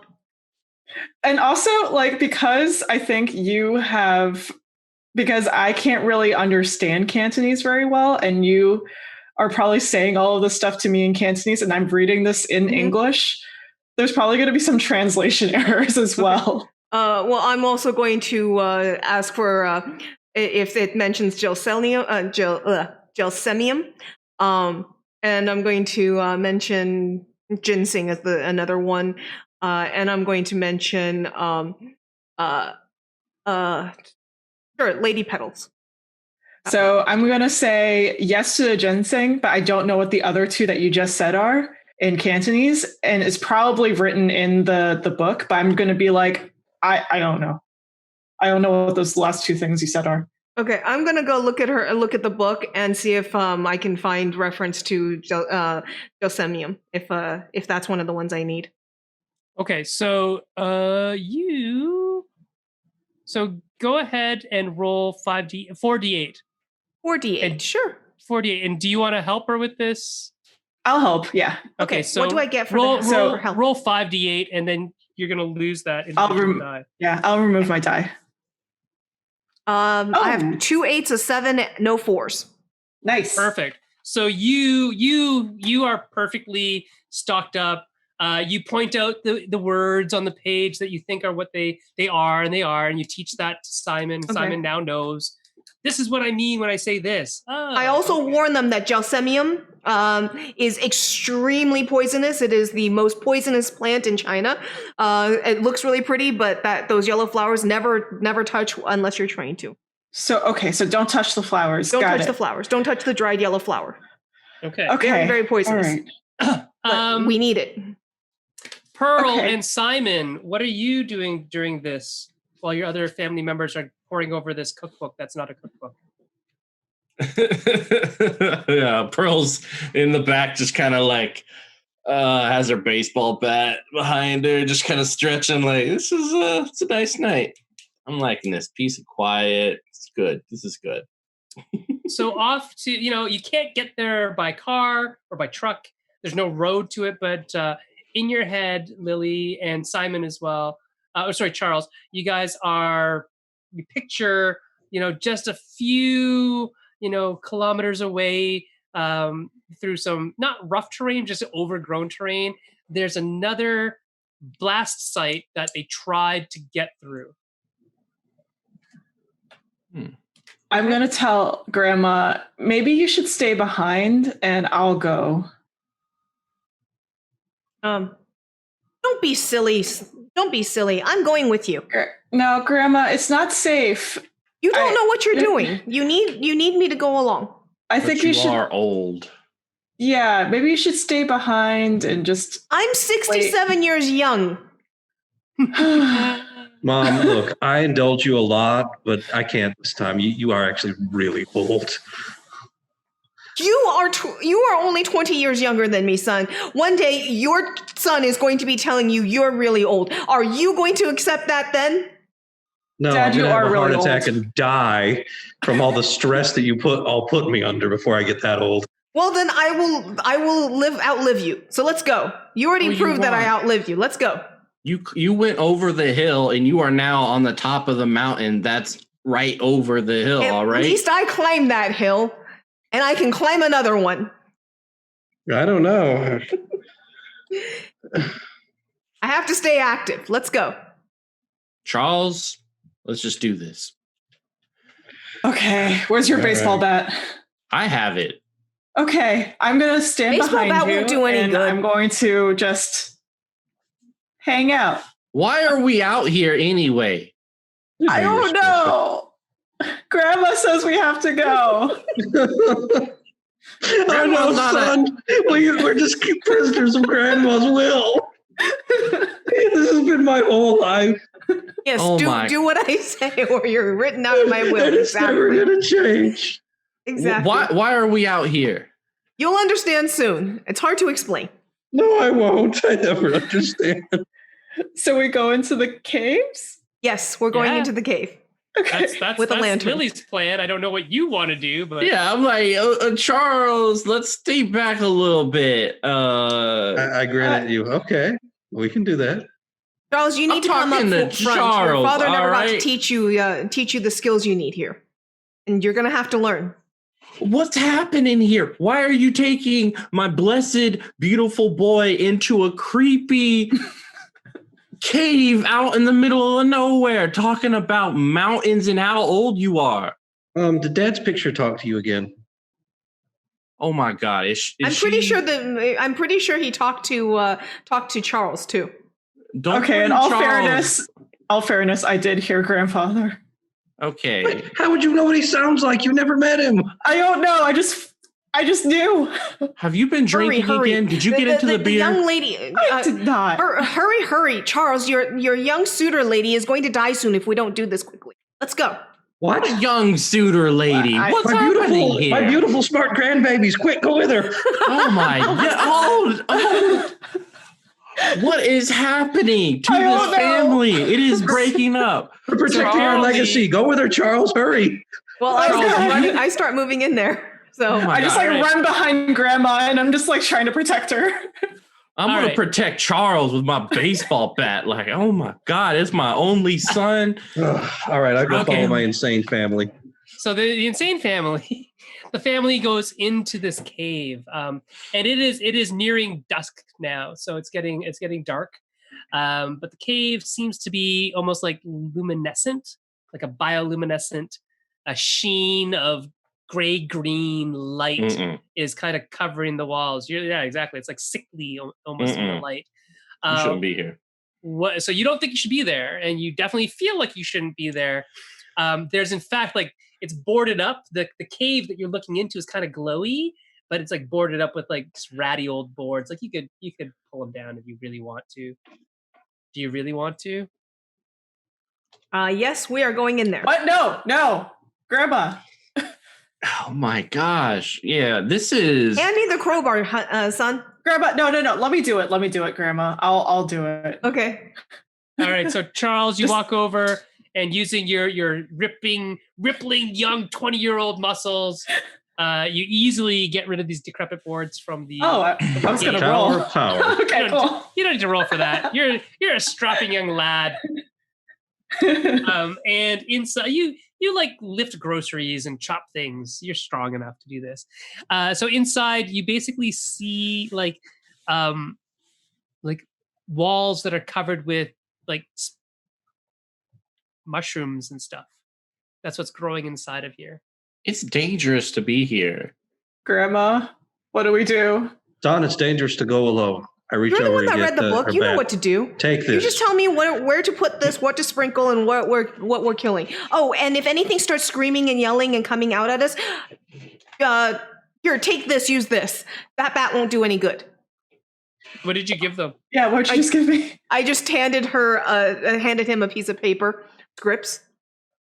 Grandma, this is not going to do anything. This is a piece of paper. Yeah, I'm gonna trust in this bat. Historically, So at that point, I'm gonna take out one and demonstrate to them. Are they vulnerable to paper cuts? So I'm going to at that point demonstrate. I will pull one out and I will cast basically a flying. It would be a concussion script. And so I will at that point do the hand gestures, pull it, and throw it at the boards that we need to break open, and they will watch it hit that and break. All right, go ahead. Give me a roll. Sure. Give me 5d8. this fails. I'm gonna laugh. It'll be awesome if it fails. Oh no! Okay, so first of all, gain a personal die. So you have one personal die. Okay. How do I use Grandma. personal dice? I'll just keep track of it. Okay. And you use them to basically boost your own pool or to assist somebody else. Okay. But they're gone after that. Okay. So yeah, And you just keep them from day to day. So you flub the roll, and you see your grandmother and your mother, your stepmother, whoever she is to you. You see Lily basically do a bunch of wild hand gestures like she was in some kung fu thing going on. Like she's practicing her Tai Chi, but faster. And she whips out this piece of paper, and she expects something to happen, but nothing is happening. Nothing happens at all. And I have it wrong. Which one? What did I do wrong? And you see, as this happens, though, the light in the room goes dim, and then lights up more than it used to again. And you hear this kind of ha ha ha, and in like archaic almost Cantonese, like almost like Cantonese that you would have heard. Very inflected, very like straight from Hong Kong, very straight from Guangdong, like really old style accent to it almost. You hear this kind of like almost like, who disturbs us? Who is disturbing us? And you hear another voice that's in a different voice, but same like language, age. That sounds weird, but saying, it's been a long time since we've eaten anything. It doesn't matter. So everybody is hearing these words. I'm like, did you do this? Attached to. We do not do delivery. Mom, is this your fault? What did you do with that piece of paper?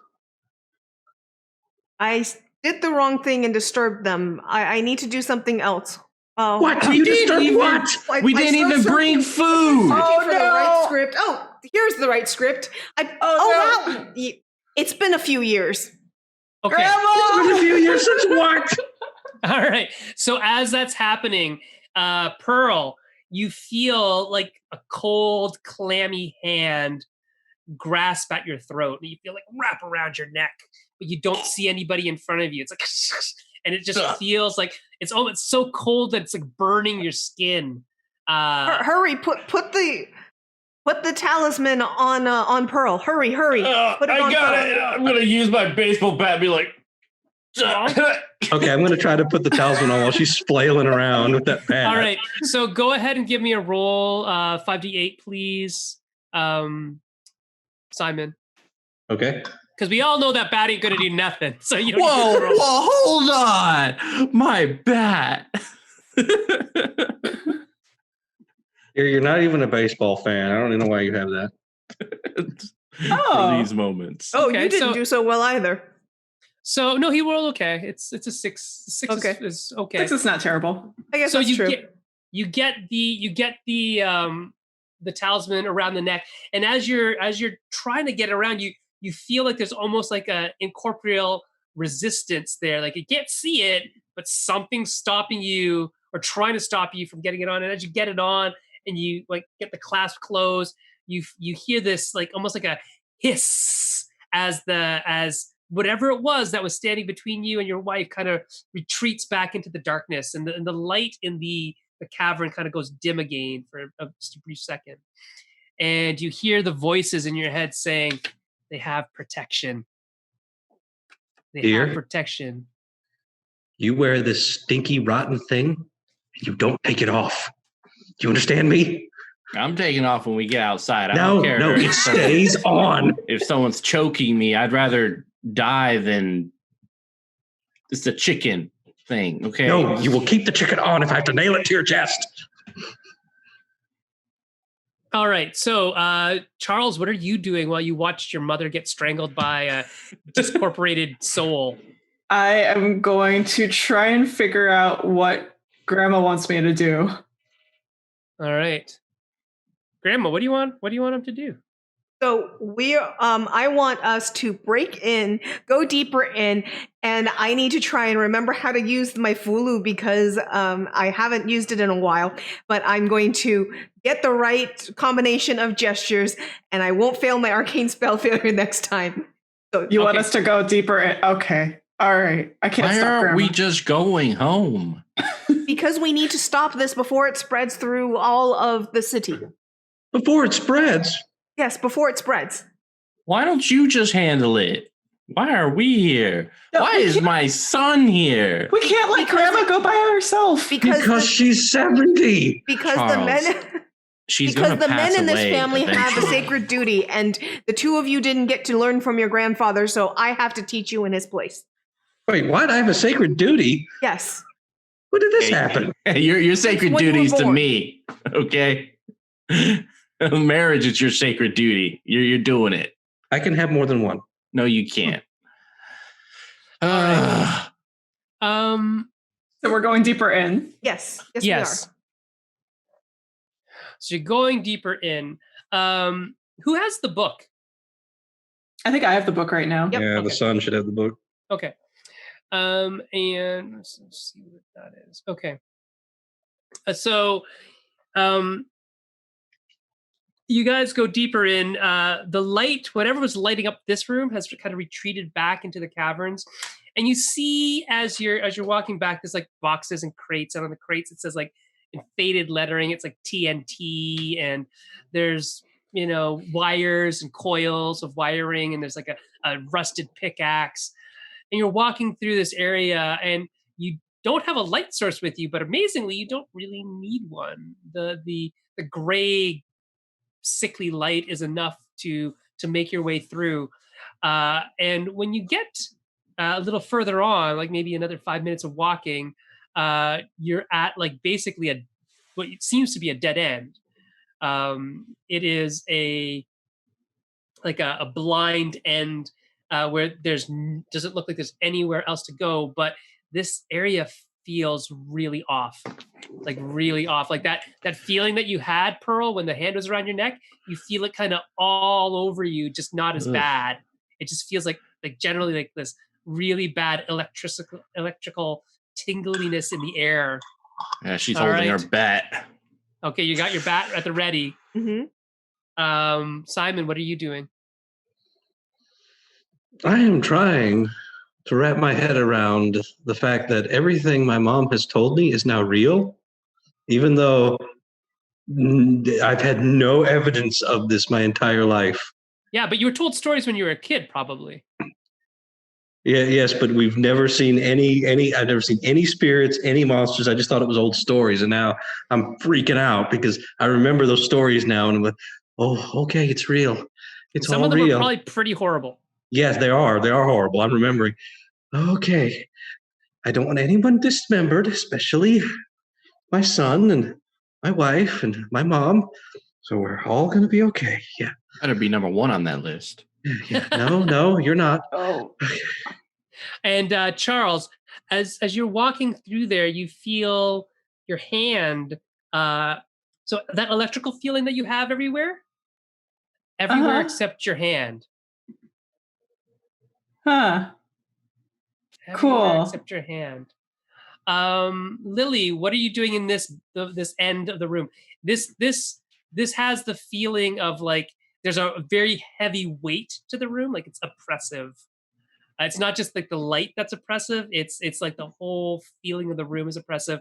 There's like water dripping down the walls, and the cold feels like it's penetrating your very bones, and you feel that electrical pulse, that charge around you as well.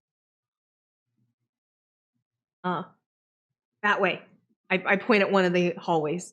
Okay. Are you sure? Yes, that way. That way, son. And So, grandson. so, Mom, why hide all this from me all these years? I didn't. I keep telling you all these things, and you just keep not listening. It's not my fault my son doesn't listen to me. Well, you explain better. I explain very well, son. No, you don't. Okay, so there's the way that Lily pointed. It seems like in the shifting light, there is in fact a little side corridor that is like basically like if I said it was the exact shape of your body. I'm just kidding. Oh my God. Ed. Every time. It is not the exact shape of your body, but it's close. It's a very like you have to walk sideways to get through it. Okay. Well, Charles, you said you want to protect your grandma. Go first. Just don't forget to keep your... Whoa. I'll protect my son. No, Mom, no. I'll go. I'll follow right behind him, by the way. I am like Okay. right on top of him. I'm not letting him. Yeah. I'll suck in my gut like You don't have a gut. You look don't have amazing. What are you talking about? I can have a gut and look amazing. There you go. All right. So, Charles, describe what it's like to crawl through this really tight, wet area that smells. It doesn't smell bad. It just smells wrong. Do you remember those slides that you used to go down like as a kid? Like at McDonald's and stuff? Yeah, like those like playhouse or like those playing gym things. It's like that, but like it's slippery and it's sticky and it's gross and you're like you're going up it instead of like sliding down it. Oh, exactly like one of those slides. Interesting. Okay. So you guys, you feel like you're actually walking upwards sideways instead of walking downwards or on a level.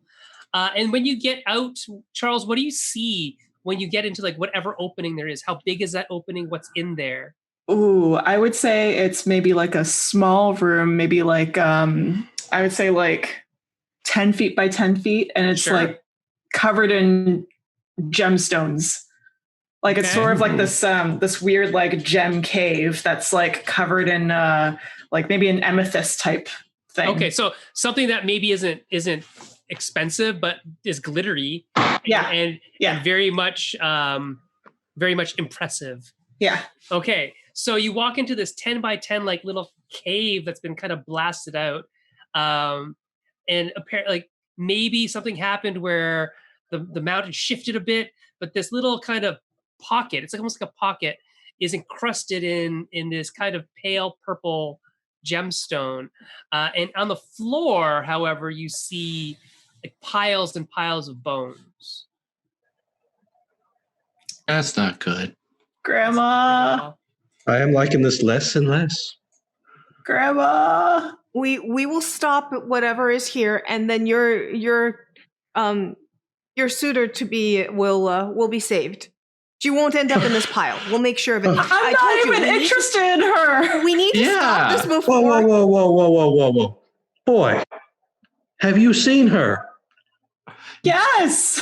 You are interested in her. What is wrong with you? I'm not interested in her. Look at her. Charles will make his own decision about who he is going to fall, whoever it might be. All right? But beautiful grandkids. We need to stop it from spreading through to the rest of Calgary. I got your back, Charles. We need to make sure no more bodies end up in this pile. Keep going. We'll get there soon. Okay. All is there another entrance or? Well, you can't see one.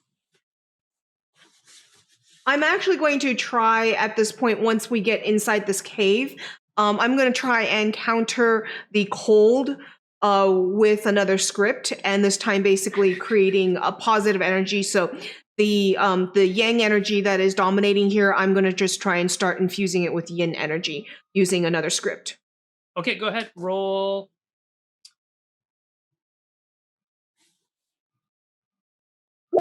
There we go. Perfect. Yay! Oh, yeah. Okay, so describe exactly what happens in So this livid time I detail. pull out another script and I check it first, make sure that it's the right one. Important. And I fling it up into the air and I do several gestures, and then I point out at it, and it basically creates this momentary light, and it fades, but then the whole place warms up. So, and Okay. it just bursts into light, and just the piece of paper disappears and the whole place warms up. Okay, so as the whole place warms up, you notice that what you thought was crystal was actually ice, and it starts to melt. And as it melts, it reveals another pathway to the north of you this time. And so you're surrounded in a cavern. There are bones on the ground. All of the walls that used to be covered in that crystalline material have melted. It's a little steamy, but warm in the room. It's temperate and comfortable. And you feel like it's much, what's the word? It feels less oppressive. I guess that's the only way to express it. But there is now a clear way to the north. It's not skinny, but it's clear. It's as if that ice was covering it. Okay. Okay. So That what's way. the plan? That way? Yep, that way. Okay. Good Charles, are you Alright. leading again? Okay. I'll go. I'll go, right behind my grandson, right next to him. Son. Thanks, Grandma. All right. So as you, go ahead. What were you gonna say? Son, do you remember the martial arts I taught you as a child? Yes. Okay. Take these. What are you giving him? Giving him several scripts that he probably won't remember how to use, but Mom, I don't remember paper being part of our martial art. if your father was here to see you, just do what I do if it comes down to it. Can you put one of Okay. those papers on my bat? No. I don't think it works like that. All right, I'll just hit. Beware, dark and evil spirits. I have paper. What I gave him actually were the barrier holders. So, the most common ones that we often see where, you put it on a door and the door will never open no matter what tries to come through. I'm going to try and I gave him some of the barriers. Okay, cool. So you walk through this pathway to the north, and that the light is dying, or at least receding from the area, and the chill that you once felt has receded, but it's definitely getting colder as you're going deeper and deeper under this mountain. In front of you, if your eyes aren't tricking you, you start seeing like lights in front of you in the darkness, but they're kind of like moving. They're like floating around in midair. Did Charles, Sen get yeah? really quiet for anyone else a little while ago? Did I? I could be. Is this better? You're Yeah, a it bit seems quieter fine to than me. you were, so Oh, that's okay. better. Maybe I was Okay. whispering for effect. Whispering. Got it. So the lights in front of you are dancing before your eyes as if they're suspended in midair by Oh, no. like string. And as you move forward, Charles, you feel your left hand again feels like uncannily warm, as you're walking forwards, and you end up in another kind of alcove, but those lights dancing in front of you, you've like stopped dead in your tracks. You're not near them, but you're like, I don't know if I want to go any closer to them right now. They're kind of freaking you out. I am going to turn to Grandma and be like, I don't think we should go that way Why don't you think we should go that way? because there are dancing lights. Again, why don't you think we should go that way? Doesn't that seem where the trouble is? I just think we should wait until they stop dancing. Oh, they're not going to stop dancing until we stop Or- them. We're here to okay. save the world, grandson. Oh no, I don't want to The do world? this. The whole world? We're going to save Yeah. Calgary. I just wanted to be a car salesman. Oh God, Charles, you could do so much better. Oh. Yeah. Yeah, I wanted things too, boy, but it doesn't work like that. Let's go. I'll right. actually take lead at that point and start pushing forward. Okay, Oh, so your no, grandma's Grandma. going forward. What are you guys doing? I'm gonna follow behind. Okay. Yeah. I'm I'm gonna follow too, holding on to my pieces of paper. stand by my son with my baseball bat. Okay. All right. So when you get closer, describe what you see, Lily, as you move closer to the dancing lights. So as I move closer to the dancing lights, we notice that they're not so much strings, but they are basically webs from spider webs hanging from the ceiling and from the stalagmites and stalactites and such. The eyes, the moving lights are actually eyes of ghosts, of spirits, Oh. and lichen where it's reflecting off and such. So the lichen looks like it has, the glow coming off of it, but a couple of the lights are from eyes. Okay. And all of you hear this echoing in your head. Like there's no sound, but you hear it in your head. Like you hear this voice, and again, it's in like really old inflected Cantonese saying, we died here. We can never escape. Feed us or free us. Feed us or free us. And We're that, here like, to just- free you. That Now mantra stop just is whining, echoing in little your head. ones. Free us or feed us. Free us or feed us. So I'm going to pour vinegar on the lichen. Okay. And when you do that, you see it like shrivel up, and it's almost like screaming. And It doesn't really sizzling. scream, but it like sizzles and hisses and as it retreats from the touch of the acidic vinegar. Okay. So that's a good thing. That Yep. worked. The the spirits, like that kind of that chant of free us or feed us is just getting louder in your heads as it's like pounding at your eardrums. It's making you hold your head, and it's not feeling good. I take the jug of vinegar and I start pouring it. Okay, grandson. And okay, Charles. Okay, son. You too. You're up. What am I doing, Mom? Your father says you two will know when the time comes. So, Did he? yes, your father was very certain the two of you will know. It's in your blood. Just close your eyes and concentrate. While Really should have left I'm holding them back instructions. as long as I can. You two get to work.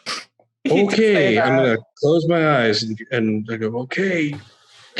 All right. So What am I let's doing? see.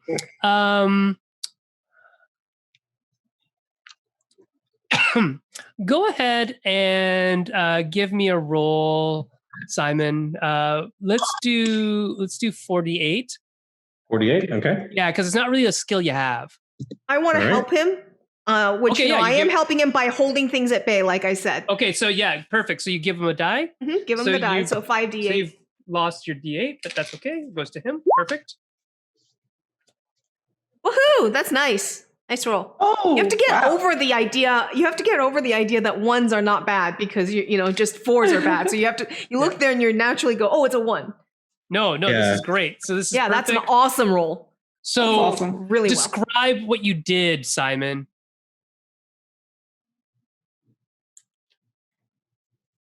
Is anything happening?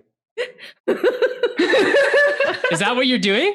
Yeah, that's exactly what I'm doing. Like, is it working?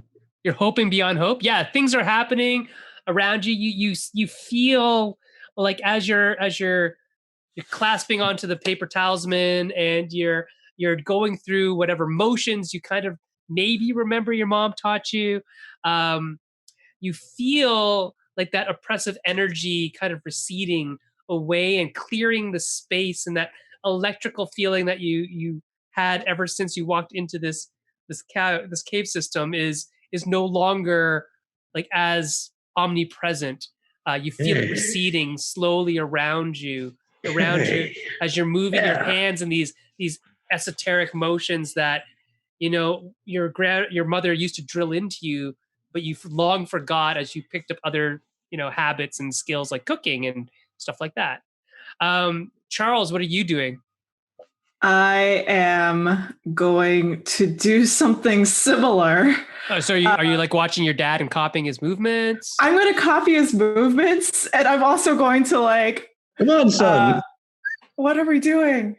I have no idea, but it's working. So the two of us are just doing this. Okay, go ahead and give me a roll. 48. Oh no! Just holding on my baseball bat. All right, you also did a great roll there. So whatever you're doing is working. Again, your grandmother practiced this stuff with you when you were a little kid, but as you grew older, you forgot it for the love of cars and engines and things like that. As you're here, you have basically, you feel like the area has been cleansed. Things feel clean and not heavy and dirty. There's a light feeling in the air. And whatever was floating in front of you, the eyes, they seem to like shrink until they're like just motes of dust. They're like sparkling motes of dust. They're still light, but it wasn't these big kind of orbs. And you sense that whatever was held here may not be here anymore. Whatever was present here may not be here anymore. And in your heads, you all hear, this like almost like a thank you for releasing us, thank you for freeing us, and they say, "Take what is here." Oh, really? Wait, what's here? I get some money? No, it's probably the herbs and stuff. Oh. And we need to put their bones to rest, or they will come back with time. Oh, okay. Does anyone have a shovel? Oh, we cannot bury them here. We have to take them out and bury them somewhere with peace because this place will otherwise be corrupt. We have to carry them out. Well, but I need that, and I need that, and I need that in order to make the cure for your new girlfriend. Okay, let's not push that. All right, Charles, this is good. Quiet, you. Don't you want grandkids? Yeah, let's get the stuff for his new. I don't know about that. I think I'm fine. All right. So we collect all the stuff. You guys collect all the stuff. Pearl, what's going on in your mind at this time? You've just seen some wacky stuff happen. Yeah, I mean, Pearl's clutching this baseball bat and just looking around like, I'm gonna go home and drink. And I thought Pearl was going to be clutching her pearls. Yeah, I was thinking that too in my head. All right. So in this case, the pearls are clutching something else. Yes. So you collect all the ingredients. So Lily's busy collecting the ingredients because she knows what they are. Simon and Charles, are you guys collecting up the bones? Yeah. Oh, yeah. Dragging all the bones out. Pearl, you're defending them with the baseball bat of honor? Yeah, because I'm not touching bones or weird herbs. Yeah. So it's a +1 baseball bat of honor. There you go. Yes. I'm like, all right. So we're going to end the scene there. You guys get out, no problem. You bring everything back to the restaurant. And when you get to the restaurant, you notice something is not exactly right. Oh, dear. You get to the restaurant and you see, before you get in there, before you can even get in your own front door, you hear loud noises coming from inside the restaurant. Rush in. No. baseball bat, let's do this. Let's go. All right, you rush into the restaurant and you blast open the door. Pearl first, baseball bat in hand. And you see inside there are 6 men sitting at one of the round tables that has a Lazy Susan on it. And they are just like loud, obnoxious bunch of Chinese people. Doesn't matter that they're Chinese, they're still loud and obnoxious. And they are just like yelling and get me food and bring me this and bring me that. And as their hands are going in the air, you see every single one of them has a snake tattoo around their arm.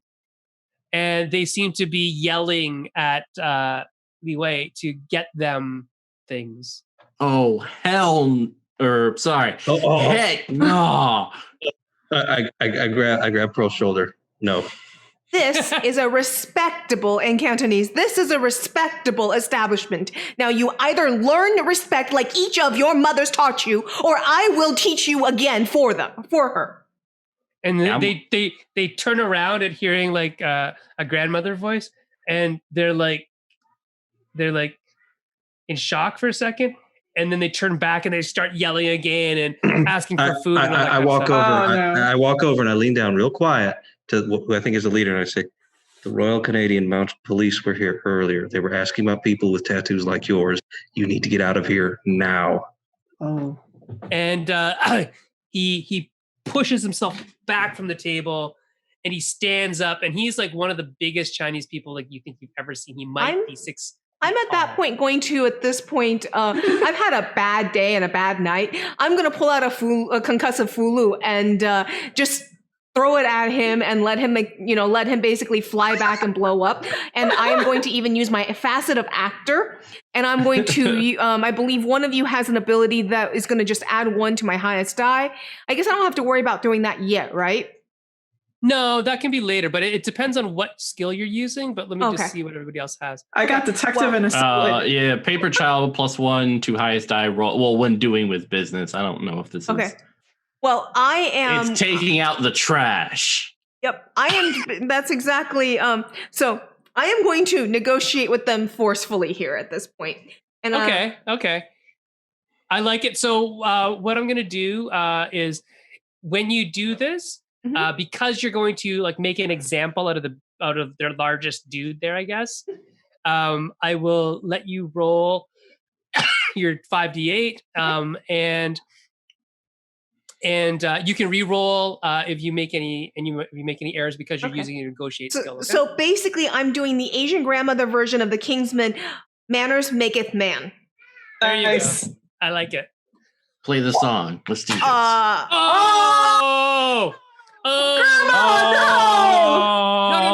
I think I just blew up the restaurant itself. Did you already use your negotiate skill once today? No, I have not. Perfect. Use it. Because otherwise this would be a critical failure. Yeah, I know. I'm sorry. Rolling 5d8. Sorry, 5d8. Yeah. That's horrific. Oh no. Okay, that's much better. Oh, much better. That's a fantastic roll, actually. 3 successes. So yay, Grandma! Grandma rolls an 8, and you tell me exactly what happens to this guy, and how does the crowd react? Okay, so at this point, I walk up to him and I pull a fulu out. I basically plaster it on his forehead and knock 3 times. And then on the 4th knock, he flies back. And all right, he's basically flying through the air. His arms are like fly like this in slow-mo as he's you hear no, and he's basically stuck on the wall. You know how like there's usually there's a dragon, there's a phoenix, and then there's him in the middle, right? He's like stuck to the wall, and he slumps down the wall like wet paint just drips. And all of the other Tong members, like they're like he was huge, and they're all like not huge. They're like his minions, and I'm probably like this 4'9" little woman. Yeah, you basically compacted over age. And they are like down on their knees. They're like wholly kowtowing to you. The hands are in the right position and everything. Like they are like, no. You know, we'll do what you say. We'll do what you want. That's what happens when you roll an 8. So show you have your these elders respect.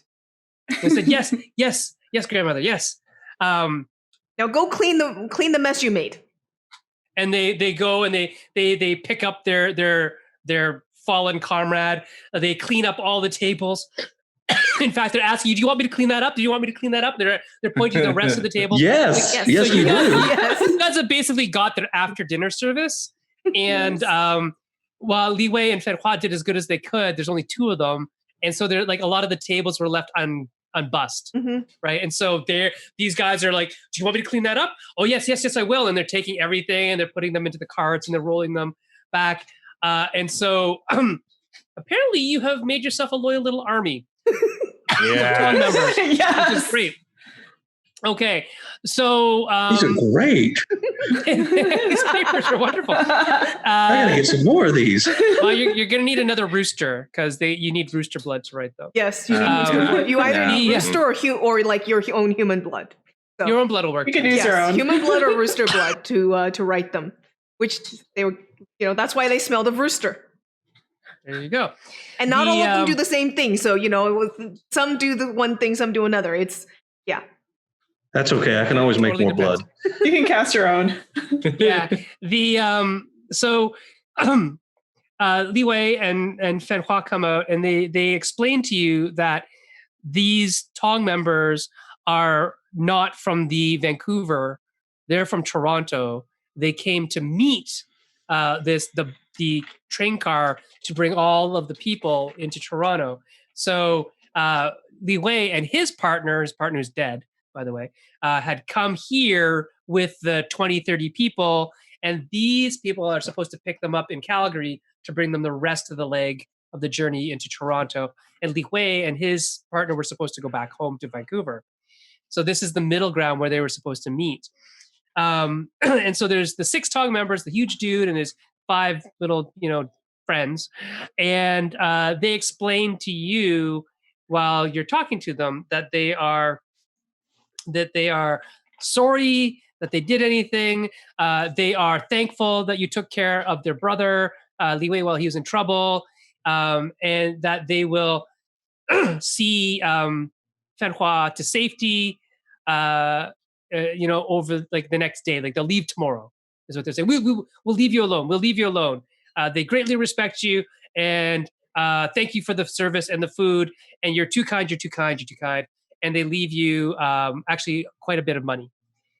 So I'm going to not tell only them did that she's not ready to leave tomorrow, that they need to leave the next day. And I'm going to go brew up that really bitter, icky ichor, black ichor, and make her drink it to make sure that the infection's gone. Oh, she's not going to like that at all. No, Okay. but No one I mean, does. it tastes nasty. It's big. It's black ichor, and it must be done. She has to drink it so she gets better. Okay. So Pearl, what's happening at this time for you?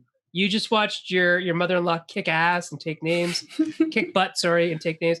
And and then you also just watched a whole crew of gang members basically give fealty to your family. They are in your debt, as it were. Ooh, then I know how they're going to repay me, which is really my family. I'll go up to them and kind of show them a faded picture of my family, and I say, I need you to bring my family here. Okay, and so I'm going to give you a die for that, which is great. So you have a personal die, and they talk to you at length about it. The bigger guy who's kind of the head, and he's getting information from you, asking you where they're from, and he says it won't be cheap, but we can do it. And he says, the Tongs have a bad name, but we're doing it for the Chinese people. We're doing it for the Chinese people, and your sense of it is that they're gangsters, but they're not necessarily criminals. Or they may be criminals, but only because the law makes them criminal. Yeah, the law's messed up. That's it's fair. the old rules of gangster, or the I forget what the group was, but the old gangsters were all not just Asian but Western, was dealing with their community where the law left off, and where basically the official law would not go and help. And so these Italian communities, these Chinese communities and Japanese communities needed someone to stand up, and they became the law. And then over time, it corrupted worse and worse. Yeah, I mean, the original name is like if you look at The it, benevolent society. exactly, they're benevolent societies, right? Cool. So, and they're made for they were designed or developed so that Chinese people, when they came to America and Canada, had somewhere to go. Safe houses. Yeah, because there weren't any consulates, there weren't any of that. That relationship didn't exist, and so these benevolent societies sprung up all over the place in order to make it's almost like a guild house, right? Yep. Like if you think about it in fantasy D&D terms, like if you're a member of a thieves guild, you know the thieves can't, and you can have safe houses and access to all that kind of stuff. And not that Chinese are thieves, because we're not. But the idea is that like we speak the same language. You know, family is family, and I mean. I just watched actually Ip Man 4. Oh, I need to watch that. I just saw it. It's not bad. But it's the Benevolent Society in San Francisco at the time has this big plaque, you know, and it says, you know, all Chinese are family. And it's just like, yeah, that makes sense. I remember it. Which is exactly like I was playing to the fact that all Chinese are family, that they come in off the street and you feed them, and you know, feed them old world style, way too much food, because if they can finish it, that means you didn't feed enough. Right. Cool. All right. So as you guys are cleaning up and as the Tong members are leaving, you feel that, you know, Charles, your hand is your left hand is hot. Oh no. I'm gonna go over to Grandma and be like, so all night my hand has been feeling warm, cold, hot, all these different feelings. What's going on? I assume that you would know. Oh, and yes, you're activating. Oh no. What does that mean? I want to be a car salesman. I don't want to activate. No, I don't want to activate anything. Too bad. This is your sacred duty. You can be a car salesman by day and a protector by night. Oh, this is a lot of work. Your father did every odd job. Your grandfather did every odd job by day and was protector by night. He was a railroad maker. He was a he helped me build the restaurant. He cleaned people's toilets. He did everything. You can be a car salesman by day. I see why Dad died so early. You're telling me I can be a car salesman? Is that what you just said? Yes, as long as you do your sacred calling. Okay. I'll handle your father for you. All right. That sounds great to me. That is a bonus die for Banana. Yes. There you go. Because you made her dreams come true, or his dreams come true, Charles's dreams come true. Yeah. So as you're doing that, though, Lily, you do see that Charles has been wearing his great grandmother's ring, which is your husband's father's, your husband's mother. Okay. So Simon, your grandmother's ring. Charles has been wearing it. It's a jade ring that he's wearing on his left hand. Oh dear, it's a jade ring. Oh yeah. He's screwed. I'm sorry. Yeah, you just have to do a new job. Oh, okay. You're going to protect the world. Can I use this power somehow? Can I can I write my own like sigil papers or like? I'll teach you. We'll work on that. You can't just go and start swimming. We have to teach you how to survive. Doggy paddle first. Yes, paddle first. I threw my baby right into the swimming pool. That's how they learn. Yeah, I know. And then I had to go in and get him out. Wait, that's how I learned how to swim? Yeah. No, that's how you learned how to drown. Simon, your father teased you with Thai chili peppers. That's why you can eat all the spicy food in the world. He did what? He thought it would be the best way to do so. This is why I have strange nightmares about breathing dragon fire. Well, that's why you eat so spicy. So as you guys are talking about this, Charles, your hand is getting like hot, and you hear behind you, scratching, basically just behind you, you're scratching. And in between where you are and where the scratching is coming from is the kitchen. And in the kitchen, that is where Li Wei and Fen Hua are. Grandma, I think there's something in the kitchen. What? Yeah, my future daughter-in-law's in there. Oh my God. If you send something in there, we should go. Okay. I follow you now. I'm going first? Okay, well, I'm going to go over it then. Okay, so you push the door open and you see in front of you, like Fenhua and Li Wei are like paralyzed. Like they look like they're shocked in fear. I was too late. We needed to drive faster. But they don't necessarily look like they're dead. They just look like they're fearfully shocked. And in front of them, you see an old man, like his beard that almost reaches like his belt. And he's dressed in like older style Chinese clothing, not necessarily Manchurian, but just like not the latest fashion is all I'm saying, but definitely like China styles. And he is loping towards the Li Wei and Fenhua. And Charles, you hear use your hand, and I run over to the vinegar. You hear him mumble, Fenhua, granddaughter, as he's moving towards them. And he's moving super slowly because his knees don't bend none. Like he's just hopping and lurching towards them. Can I take a chair and smack him? His skin is covered in like white filament, and it's crawling up out of, it's almost like it's coming out of his mouth and covering his face, and his nails seem to be growing as you're watching them. Okay, I'm gonna do the gestures and hit him with the force paper that Mom gave me. All right, give me a roll. All right, what do I roll? 48, please. All right, you got it. And I'm just throwing my baseball bat at him. Okay, we'll roll that in a second. I'm going to touch him with my hand. Oh! Ooh. Perfect, because he's supposed to have the hanging paper on his face anyway. So oh my gosh, you awesome. you use the concussive force of the fulu, and you see him like rise up bodily into the air, like mid hop, and he's flung back, pinned against the wall, where like, and your shelves are knocked over, and ingredients are falling on the ground, and rice falls on the ground, and Not the rice. he's hanging in the air.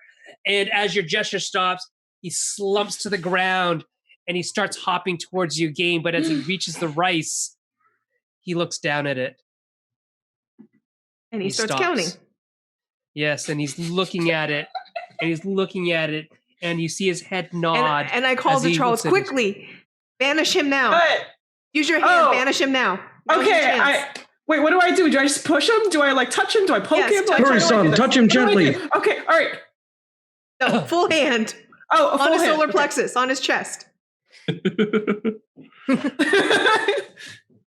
Right, so you full hand him on the thing, and he moves back, and he kind of, you hear like something in his chest gurgling, and he looks down at the things again, and he seems to like, whatever you touch in his chest, like seems to like reconstitute itself, and you don't think what you did was enough. What's it going to do? You have to do it with more feeling. Put more into it. Son, touch him again. Maybe with both hands. I think it's only one hand. I'm going to go over and try to touch him again. Okay. Pearl, what are you doing at this time? Okay, give me because you said you're going to do that. So before you touch him again, Pearl's going to whack him with a thing. Go ahead, whack him. Baseball bat. Baseball bat. Give me 5d8. Whatever a baseball bat can. Mm-hmm. Smacks a guy. Oh no. Okay, so as you lay into him with a baseball bat, like double-handed over the head into his head, you see his skull just smash as your baseball bat like it was like embedded in the top of his skull. But he turns at you, and he lifts his head up, ripping the bat out of your hands, looks at you, and you see the like white filaments that are coming out of his mouth kind of reconstitute his head, and the baseball bat goes and pops out and falls to the floor, clattering onto the ground. And he looks at you and he laughs in like this low, slow, guttural voice, like ha ha ha ha ha. Have I gotten to the vinegar yet? Oh yeah, we get to the vinegar. Go ahead, vinegar. Go grab the vinegar and go Charles! pour it. Okay, so you're As dousing I with say, vinegar. I told you the baseball bat wouldn't do anything. Okay, so go ahead and give me a 5d8 roll, please. You can Okay. give him a chuckle.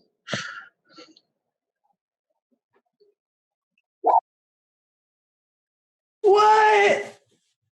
Apparently that was super vinegar. Yeah, you smash him. Woo! So It's the most expensive vinegar. as the vinegar douses him, you cover you basically got in a lot of exposed area, so his clothes doesn't really absorb it, and you see all of the white filament like die off, just like you watch the lichen die off. All the lichen on him It's dies off. It's like dying off, and where it's dying off, you see like underneath is like dead flesh, and it's like flaking off and falling onto the floor as it like decay is setting in at a faster rate than it normally would. It's like as if the lichen has held off death, and has taken over his body. But as soon as you killed the lichen in the exposed part, that body part seems to be dying faster than it normally would. And it's like decaying and decomposing. And he looks up at you, and he like bares his teeth at you. And whatever power the rice has held over him seems to have been broken, and he's hopping towards you again. And at that point, I'll tell Charles, he's weak enough now. Charles, hit him again. You need to absorb his soul. That way the thing cannot feed and you can send it on. You need to focus. You need to absorb his soul. All right. I'm going Did to... you see that, Simon? My baseball bat worked. Good job, Mom. That was great. No, it didn't. Good going, Mom. Thank you. I'm gonna touch. So as you're doing this, as you're doing this, I'm gonna do my countdown. I want you to think of a short phrase. As a team, you have to decide what the short phrase is going to be, and you need to tell me something that is keeping your family together, despite all your differences, despite all these hassles, despite all this weirdness that's happening. What is keeping your family intact? Ready, set, go. Young is number one. Yes. What? Food? Is Young is number one good? Okay, what's that about though? It means we're the best. We are number one. The food is the that best? I would say that the Young family values tradition. Young family values tradition. Oh, that's Yes, Mother, good. you would. Okay, so as you put your hand on his chest and you're thinking this thought in your head of all the things that are binding your family together, you press your hand into him, and the jade ring on your finger like glows luminescent with like this holy white light, and you see him recoil from it, and he's like almost like hopping backwards through the back door into the night, and he lands and he looks at you and he says, "Benoit is mine." And that's the last of you see it of him, and we're gonna close the scene right there. Fade to black. Ooh. Fade to black. So it didn't exactly work. You didn't really banish him, but you got him out of there. So Fenwa falls to the ground, kind of out of the stupor, being paralyzed by whatever her grandfather was doing to her. She falls to the ground and crumples in a pile. And Li Wei, the same thing happens to him. He's out of it. They're both really out of it. What's going to happen to them tonight is the big question. And what are you guys doing? Oh, Trying to treat her and trying to break the connection between her and her grandfather. Right. So you were making the ichor, and you were going to get her to drink that. Song Yao, yep. Yeah. All right. And what are you guys doing for Li Wei? Anything particular? Simon, wake up. make some dumplings. Okay. Hungry. All right. Yeah. You can get him to do that. All right, sure, I'll cook. I'll make something tasty. Excellent. Not for you, for him. No, it's always for me too. I'm gonna hang out with him with the dumplings. It's dumplings for 3 people now. Everybody wants dumplings. Get out of my kitchen. You'll Okay. get food when it's done. Okay, cool. So you make the ichor for her with no complications. Nothing else is going to happen tonight. It's the end of the night. But it's the dead of the night right now. So that's when the Jiangshi attacked. Now you're dealing with the ramifications of that. And what would happen normally, I don't know if we have time, but what would happen normally is we'd go to bed and then we'd have dreams. We have time for that. Let's do that. Let's do the dreams. Okay. So it gives you a 4-hour, we have a 4-hour assumption. Yeah. So everybody give me a D4 roll, please. All right. Oh, sweet. I got 1. I got 2. Lower is better. Yeah, lower is better in this case. Yeah. Oh my gosh, I'm the only one that rolled a 2. Everyone else rolled a 1. Really? Okay. Oh, wow. Yeah, Okay. we rolled 3 ones and a 2. Banana? Yes. I don't know So how. it's 1, 2. Let me see. Me. Everybody gets 1 except Lily. What do I get? 2. Deal, and then you get 2. Okay. And deal. Oh, wait. Hang on. What? Did that not work? Hang on. I don't know what you did. I did not get any yet. I You see guys can some start cards. sharing what yours are. Ran out of cards. Wait, how did I run out of cards? Are they pictures? They should. Yeah, they should be pictures. Holy heck. Okay. Cool. How did I- What is Nyok Mung? Oh, no. Altmong. Oh wait, hang Mung. on. Let me recall those again. Sorry, I'm gonna. You might get Nine different of ones. them. Sorry. Yeah, I'm gonna Cool. recall all, and then I'm gonna try this again. Sorry. You could just deal 1 to all, and then just deal. Ran the out of next turn. cards. Wait, what? Hang on.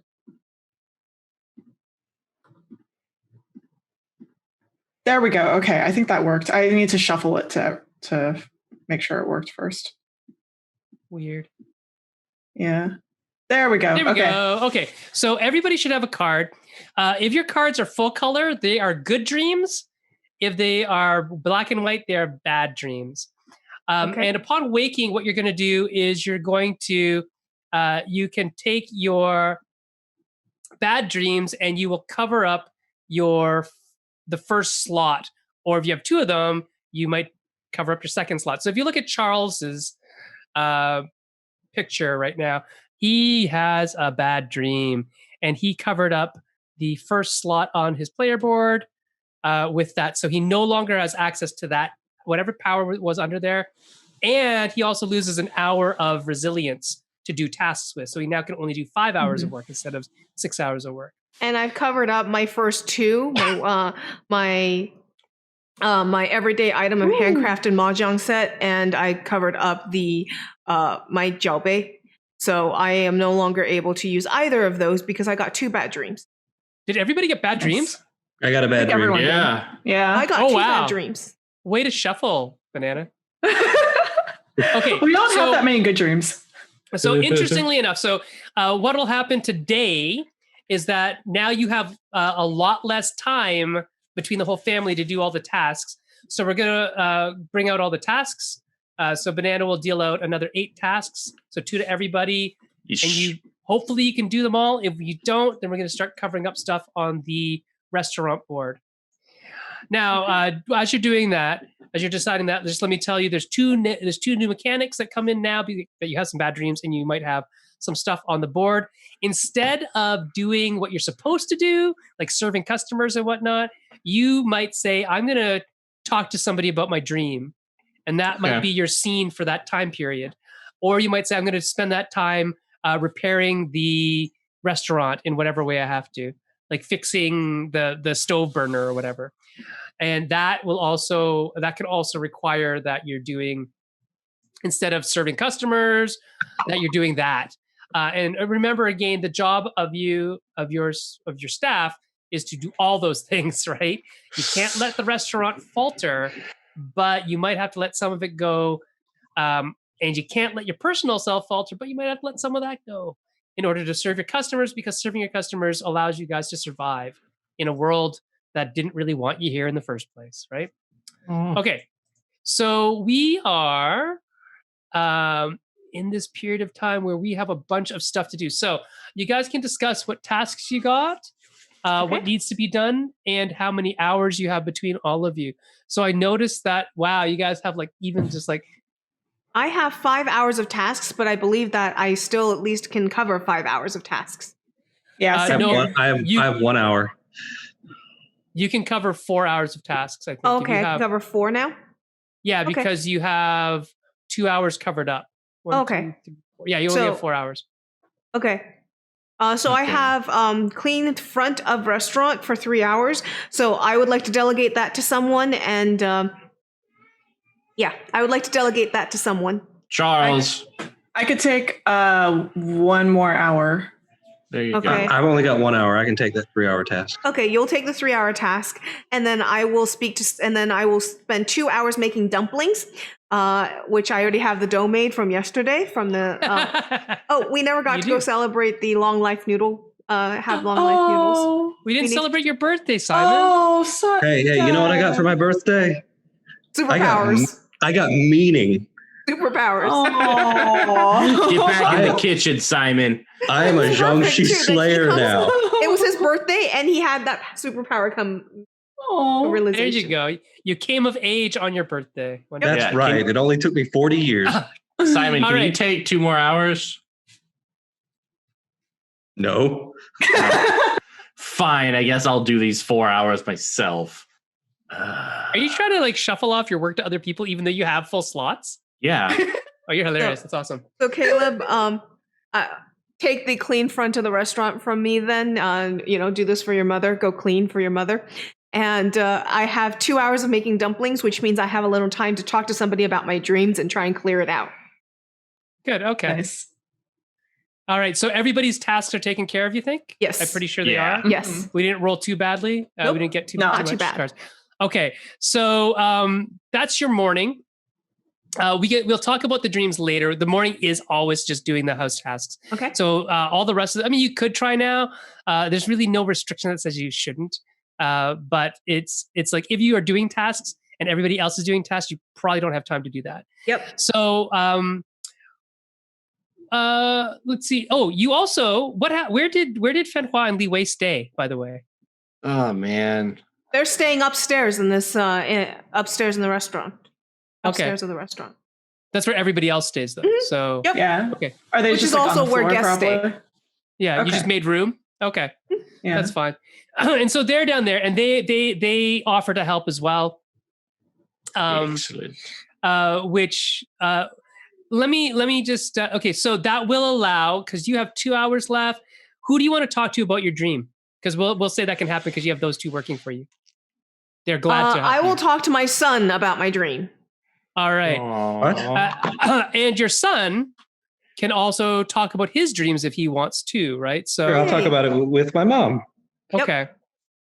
Okay, so basically what the job is to do here is you want to explain your dream without showing the card to the person. So just talk about it as if you were telling me about your dream, and I can't see in your head, right? Okay. So it's the same way to do it. Just describe the picture, how it made you feel, that kind of stuff. And then you need to make a roll. And your roll is you basically are going to Caleb, you first. Very well. you I don't know what it was. It was the strangest thing. For some reason, it was this decrepit room, and there was a chair. It was like it was all slashed up. I mean, I don't know. It looked like an animal attacked this piece of furniture.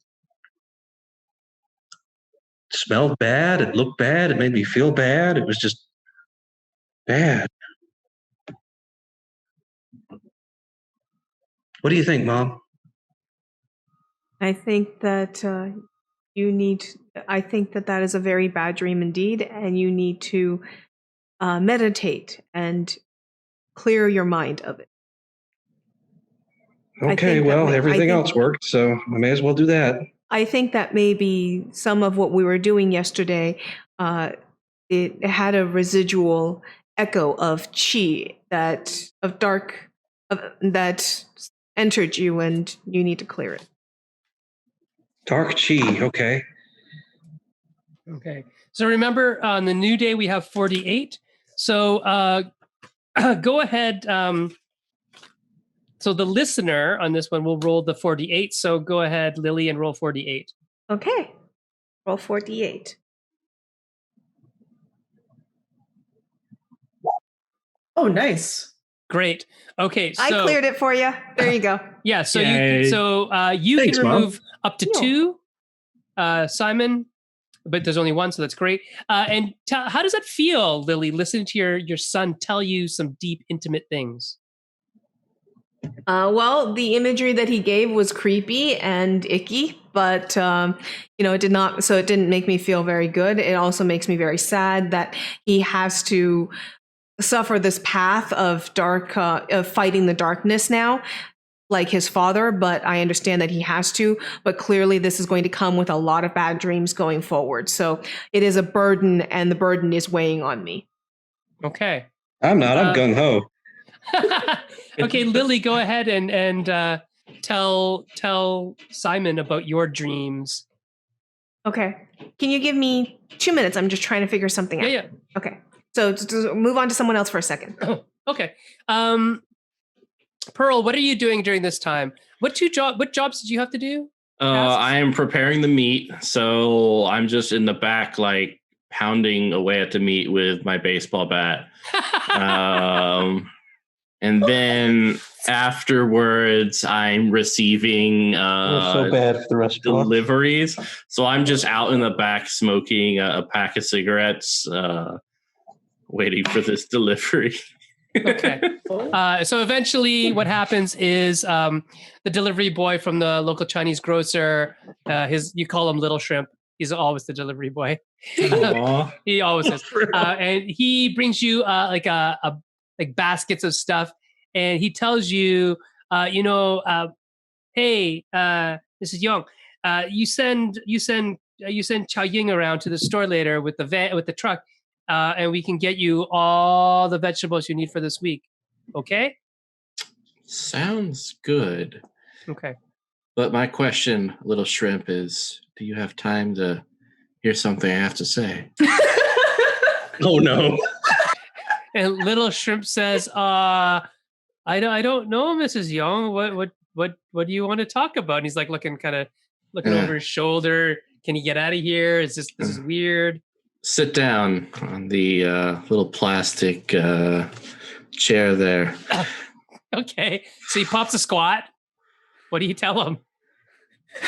I had a dream last night. In this small, shallow bowl, I sit upon this little wooden ship. It's kind of rusted over, and the only way wood can be rusted over in dreams. Is that you taking a drag? Yeah. Okay. I have my line cast out in this water that bubbles over. There's almost a feeling that something is deep underneath the waters. Something watching, something forgetful, golden and shiny, almost like a koi, but stupid. You know what I'm saying, Little Shrimp? And he goes, no, but okay. You tell me more. Tell me more. Trapped in this little glass. There's nothing I can do, and my only comfort is maybe, just maybe, I'll be able to drag this little fish up into my boat, split it from bottom to top, watch its guts kind of fill the boat. And that is the comfort for me. The ability to capture and kill something that I believe I am superior to. Now, Little Shrimp, what do you think that means? And he pats the package that he brought you, and he says, Mrs. Young, I think there's a bottle of baijiu in here. You should drink that. And he kind of looks at you, and he gives you kind of like a tip of his hat, and he books it out of there. He's like running. Yeah. Pearl will put out the cigarette against the restaurant and pull out that drink. We're like, yep, I've earned it. All right, so it's basically like clear, like a very clear or little liquor colorless. Like, how close to Everclear is it? I don't drink, so I don't know. Oh man, It's pretty gross. how close to gasoline is it? Oh, Pretty it's not gro- that. Yeah. Okay. I mean, it depends. It depends on what kind you get. Like it is like a sour mash, I think, right? So Ooh. I'm not a fan. It tastes like raisins to me. I don't know why. I have no idea what any of this is. Yeah, drinks should not taste like raisins. Yeah. In I'm my ready opinion. if you want, or you can go and do banana No. first. Okay. yeah, go ahead. So I'm going to tell my son my dream using a Cantonese poem. And I'm going to say, knives unsheltered, eyes unfluttered. You wander in the darkness. My children always walk alone. What he can see, what he cannot, we will never be relieved. Very nice. How does that make you feel, Simon? Knives on the. Mom, what did you see? I put my hand on her shoulder and I pull her in a loving embrace. All right, give me a 5d6 roll, please. Oh, 4d6 roll, sorry. All right, 46 roll. Hey, everyone gets 48, comforted, and I get little shrimp. Well, what is this? Hey, that's your own fault.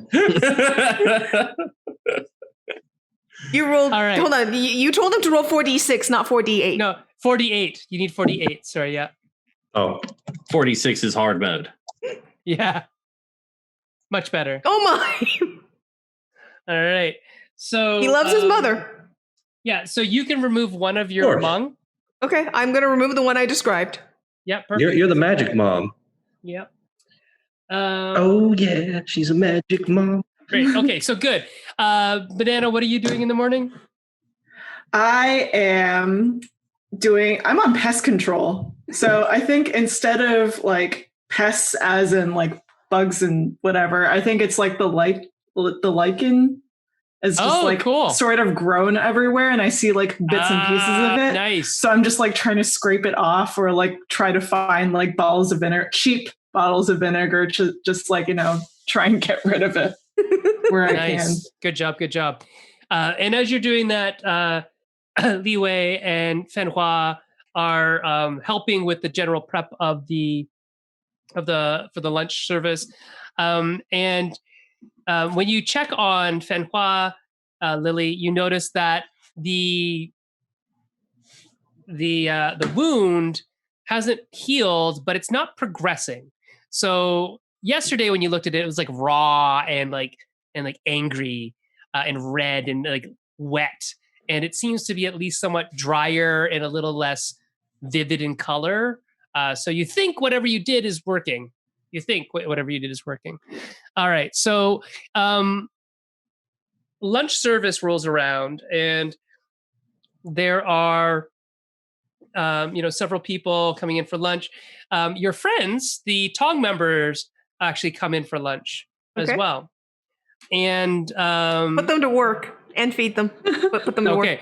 So you feed them, but you put them. What do you want them to do? Wash the dishes, bust the tables, wipe the tables down. All right. They'll do that. I mean, Mama Pearl want her feet massaged, so Touch. How about they touch up the sign? It's looking a little dingy out there. They can do that. You send them off to the hardware outside, store. Yep. Yeah, you send them to the hardware But store to get some paint, some brushes. Yeah. And they're grateful for the food. They're happy for the work. They are actually quite happy doing what you're asking them to do. Customers walk in and they see that you're taking care of the restaurant, and they're like, even the white customers, the Caucasian customers that come in are very much, you're sprucing up the joint. It looks really good around here. And they see like Charles scraping stuff off the walls and cleaning it up with like vinegar and things like, oh, looks much better, so clean. And I'll tell my friends about this place. You hear them say. You should. Glad you like it. Come in and eat. We spent 2 hours tenderizing the meat. And of course, nobody tells these people what they're referred to as in Chinese. But okay, yep. Yeah. So you see that Your customers are happy. They're well fed. You don't have to run around as much because you have a couple people doing work for you. This is not what you're used to. Small family restaurants are usually family only, and you've never had employees, but you certainly like it. Yep, certainly do. We need to grow. Certainly do like this, and you're thinking about this as you're watching these people who you didn't know before yesterday running the shop as if it was their own, and they care about it. That this is what it means to be a community. This is what it means to be like family. Isn't just blood, and that's kind of which is why something that's all Chinese are family. Yeah, resonating within you as you guys are literally on the border between White Calgary and Chinatown, and the auto execs come back in and they say, Charles, come here. Oh, hello, auto execs. Hello. Hello, fellow children. Hello. That reminded me of. I'm just like you. Yeah, they say, come here for a second. I know you're interested in cars. I wanted to show you this. We just finished a meeting. And they bring you over and they're ordering their food. And as they're ordering their food, hey, we're going to take a look at the menu for a minute. Why don't you take a look at this? And they hand you a pamphlet. It's like, glossy, printed on like thick, luxurious cardstock. And it's like, let me just see 1 second here. I've never seen such paper like this. Yeah, it's like you're used to like thinner papers. And so you see this brochure like printed, and it is let's see what's it be called. It's like a Ford brochure, and it is a 1930s model Ford Phaeton Roadster. So it looks like luxurious. Phaeton is Phaeton. So I see it. It's a really nice roadster, and they're like, this is the luxury car that will be coming out next year. How would you like to take one of those for a ride someday? I would love to. And they say, well, you know what? You keep that card I gave you, and if you ever want to come to Toronto, you give us a call. We have use for people. And and he's a very forward-thinking kind of person. He goes, I think what I see here, and he like kind of gestures around at your family and your newfound semi-employees. I don't know. You don't pay them yet. Like fixing up the trade. He goes, we feed them right now. This gung ho is actually hilarious that I'm saying that. This gung ho-ness, this attitude, and this work ethic that your family is displaying is very, very commendable, and we could use that on our assembly lines. Assembly. Damn. Yeah. Denied. Mama Pearl is like at the register, and she has like her hands drumming on her baseball bat, just kind of looking at these executives like. You think about it, son. I'll think about it. Okay. All right, and they go and they order their food, and they are happily involved in their own conversations. Yeah, I tell Simon, kick up the spicy level to like 11. Okay. Why? They really want it. They really want to try it. Macho men, stuff like that. But 11. But they're not going to be able to handle it. We're going to order the food. They couldn't even handle the 3 probably, much less 11. Hey, they have a free choice, okay? Just make the food. Oh, sure, absolutely. I'll do that. Now, why don't you go back out to the front? Go ahead, go on. And don't forget to add the Sichuan peppercorns if you're going to make it spicy. No, I'm not. Go back right. out, please. As you're doing that, so it's lunch again, and you see the brown car, a brown beat up car, pull up in front of you. In front of the restaurant, and the man in the trench coat and the lady in the prim and proper, business attire, come into the restaurant. And they're looking up at all the work that's being done, and they see the Tong members. They don't know they're Tong members, but they see them. And they come into the restaurant. Oh, hello. Welcome back. Hi. Good to see you again. We brought back the dishes that you gave us. Oh, thank you so much. And he hands you like a bag of the crockery or whatever you used to give the food in yesterday. Right. Make sure that the Tong members are covered up on their markings, by the way, when they work. Mm-hmm. All right, so you guys are rushing around and like doing this behind the detectives' backs. Yes, of course. And I'm distracting them with my charm. Yes. Okay. And they said, it was wonderful.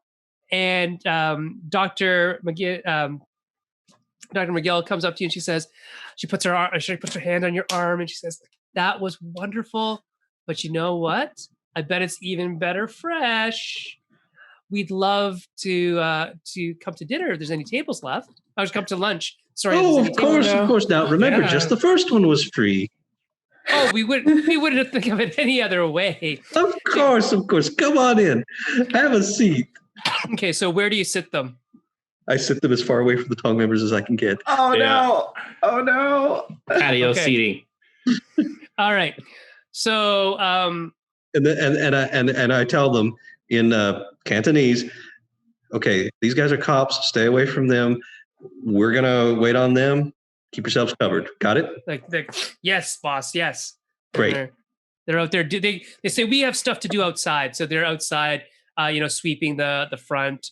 They're cleaning up the alleyway. They're doing a good job. They're making a good. They're doing things that you wish you could do. You just never have the time. Okay. Right? Well, yeah, we're gonna have to pay them. So you are busy doing that when another ring at the door happens. Where is everybody at this time, by the way? Front of the house. Okay, you're front of house. Where is eating dumplings? Are you in the back? Well, I'm probably in the back front. cooking at this point since I got them seated. Okay. Yeah. And Charles, where are you? I think I'm in the kitchen reevaluating my life decisions. Okay. And where do you guys think Fanhua and Li Wei are? Upstairs. Yeah, it feels like they were sick, so probably upstairs resting. Okay, so yeah. they did a little work Recovering. and then they went upstairs to rest? Yep. Yeah. Okay, that's fine.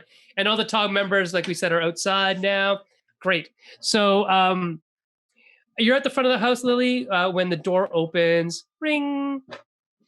And in walks somebody who you recognize, somebody who you know very well. You just haven't seen them in years. And despite the, maybe 20, maybe even 30 odd years since you last saw them, you recognize that this is your old, well, maybe not your friend, but your husband's old friend, Dr. Chen. You might not consider him a friend. I believe you might even think that he is responsible for the death of your husband. Okay. Seeing as he is the one who led your husband on all those wild adventures, fighting ghosts and monsters and things. He is, yes, go ahead. Well, the truth is that I do see, the necessity of it. So as much as I might not have liked what they did, I think that I would understand. Yeah, I think you understand that it's a necessity to happen, but I don't know if you understand, or if it's not understand, but that you love that, your husband died. Yeah, maybe, of course. Maybe it was a mistake. That seeing him reminds me of my husband's death, but I don't think I would blame him for the death. There you go. Perfect. Okay, so Dr. Chen walks in holding a black bag that looks very similar, in fact, to the black bag that Dr. McGill was holding. And he says, hello, Ba Huan. How are you? It's been a very long time since you've been around. Yes, I regret that, and I know. Since when do you have Tong members working for you? He looks around at all the Snake Clan members working on the They're outside. Yeah. So he's looking at them and he's wondering Okay. what they're doing. Yeah. Oh, he's telling me in Cantonese? Yeah. Oh, okay. Because they're outside. So he walked in, saw them, and he's like, when did the Tong get here? Since they learned a little respect yesterday.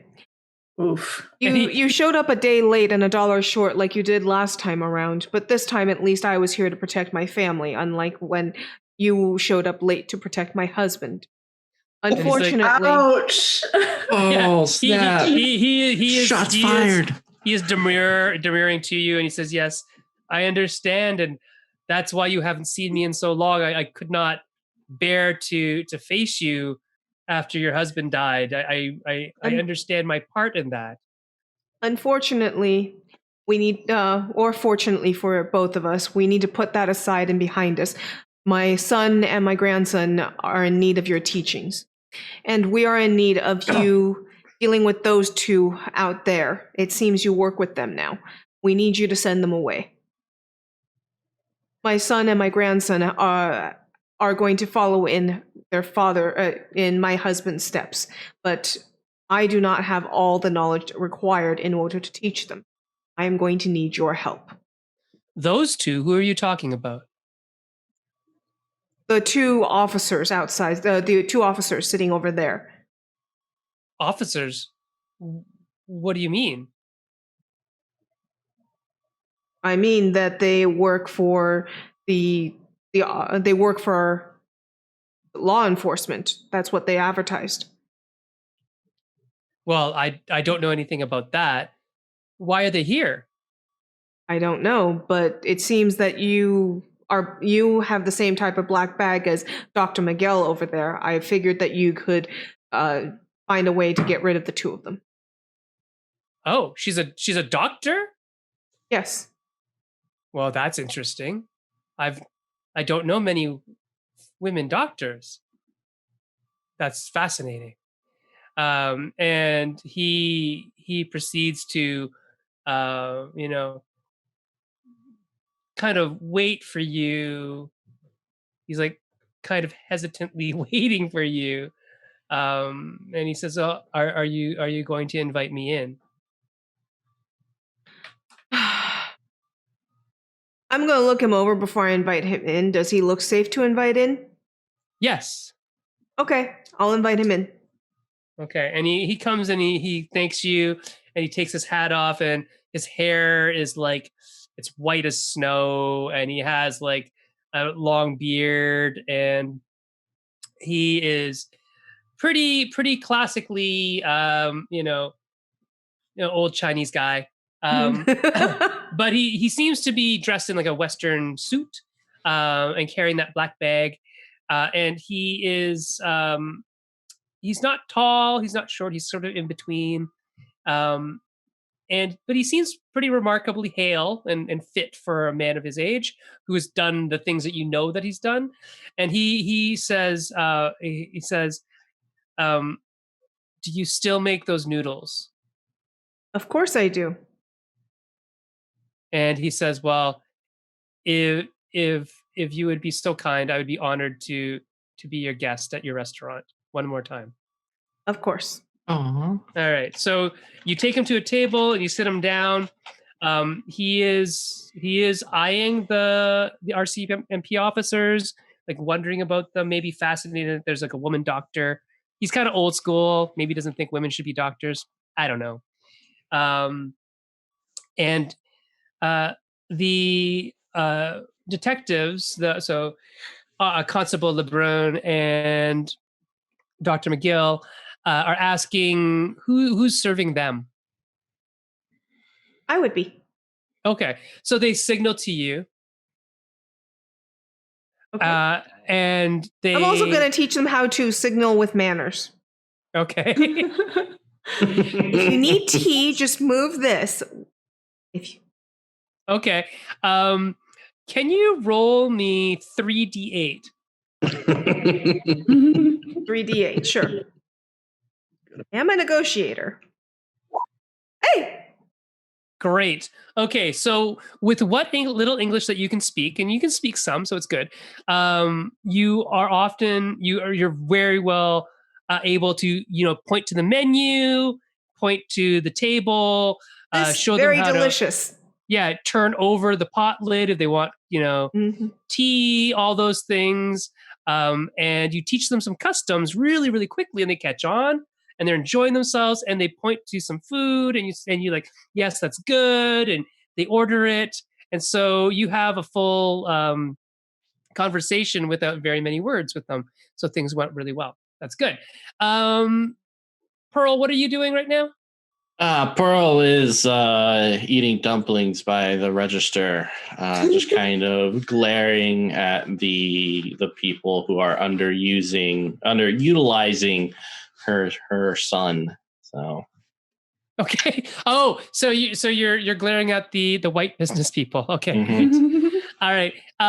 And Simon, you're cooking in the back. Okay. And Charles, what are you doing this time? I think I'm going to be bussing the food back and forth. So just like going back and forth with the food. Okay. So Dr. Chen is in the restaurant. The two officers are in the restaurant. A couple other people come in with no big incidents. There's not a lot to do then. As you are working away, let's see, Pearl. Yes. One of the big dude, the big Tong member, signals for you.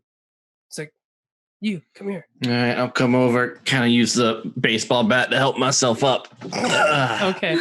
And is he coming in, or are you going out? I'll go out. Okay. So as you go out, he talks to you. He's telling you about, here's what you need.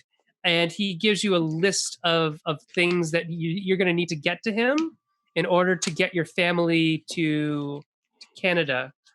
So they need names, they need addresses, and they need 1,000 Canadian dollars per head. Okay, 700, and I think we can talk more. And he's like, we don't negotiate on this. What do you mean you don't negotiate? You're in my restaurant. You eat my food. You look at my family, and we don't negotiate? He's like, he's considering it. He goes, well, we're doing work for you. Yeah. There's also police officers in there, all right, who are very curious about you and your people. Don't blackmail them. So, all right. Can you give me a roll? Just 46, please. If you want to boost it with your family die, with your individual die, you can. I do. So 5d8, keep 1. Ka-chow. Just a quick perfect. note. Sorry, just a quick note. I might have to go soon just because I have to work tomorrow morning. Okay. Yeah, we need to wrap up soon. Yeah, me too. That's all fine. That's cool. So, yes, you are able to basically keep your calm, keep your cool, keep collected. And he considers that, yes, you fed them well. That should cover the work that was done today. And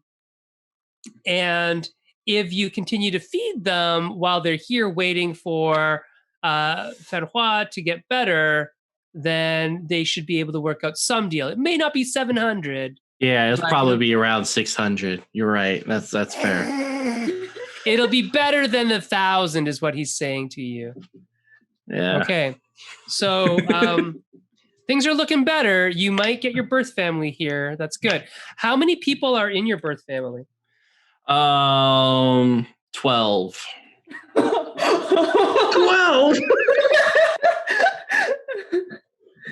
Okay. Yeah.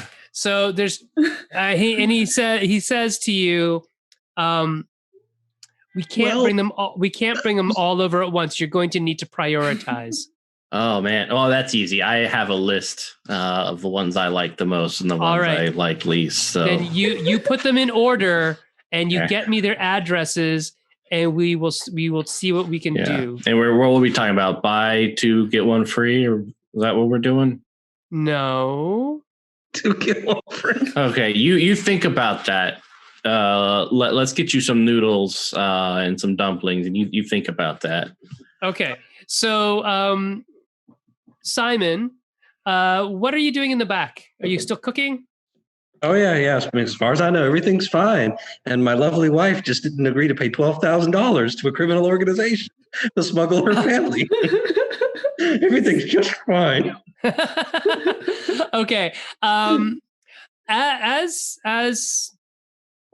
you're working in the back, the Fenhua and Li Wei walk down the stairs, and so Lily, you see them come down the stairs because the stairs from your apartments lead down into the main dining hall. They don't lead into the kitchen.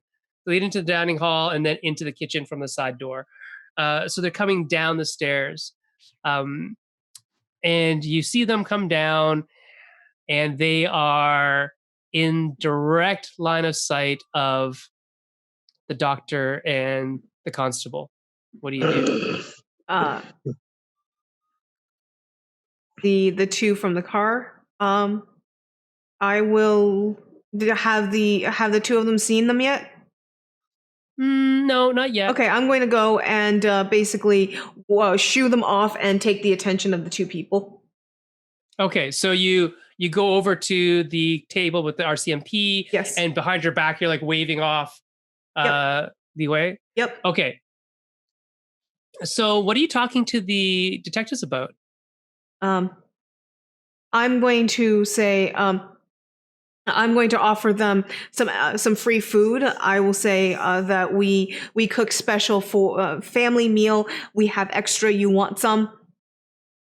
Try And something new. They're like, okay. Can you give me a roll and give it to me with 4d8, please? Oh, we should put some like laxative in their food. I have a question. My negotiate. Yep. Do I get to re-roll once per day or once per session? Once per day. So you're okay. Cool. I'm going to re-roll that. Yes, you should. That's a really big failure. Yeah, Mama Pearl going to the laxative. Much better. Okay.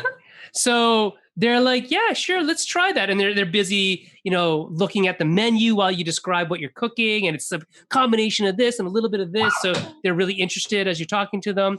And Li Wei kind of puts his arm around Fenhua and guides her into the back room, into the kitchen quickly before anybody can see them. Okay. So they get into the back and Charles, they come to you while you're in the back room and they're kind of worried. What's going on? Li Wei says to you, it's Fenhua. She says she's having really bad dreams. Maybe it's the stuff that Grandma gave her. I don't know. Fenhua, this is your chance. Comfort her. Be her white knight. Tell him what you saw in your dreams.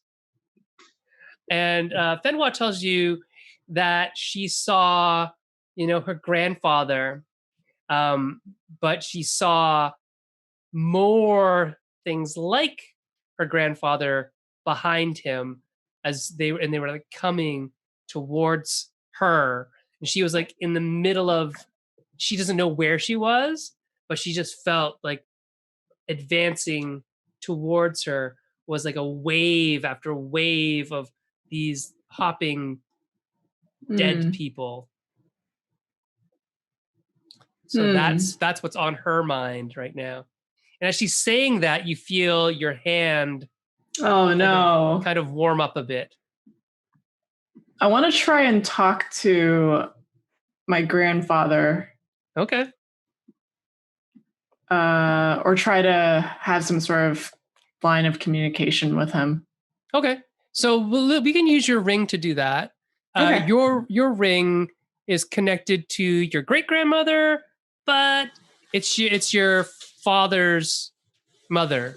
Yeah. So I'll try you can talk to her and see what she knows. Yeah, I'll try and talk to her. Okay, go ahead. Give me a roll. 48. Four. You do have Yes. what's your roll? Oh, giant 8. roll. There you go. Okay, so what does your great grandmother say to you? And have you ever contacted her before? Has she No, ever this been is in gonna your be my dreams? first time. Okay, so she reaches out to you across the ether and she says, "Chao Ying, Chao Ying. Great grandmother? Yes, it is I. What is the matter, child?"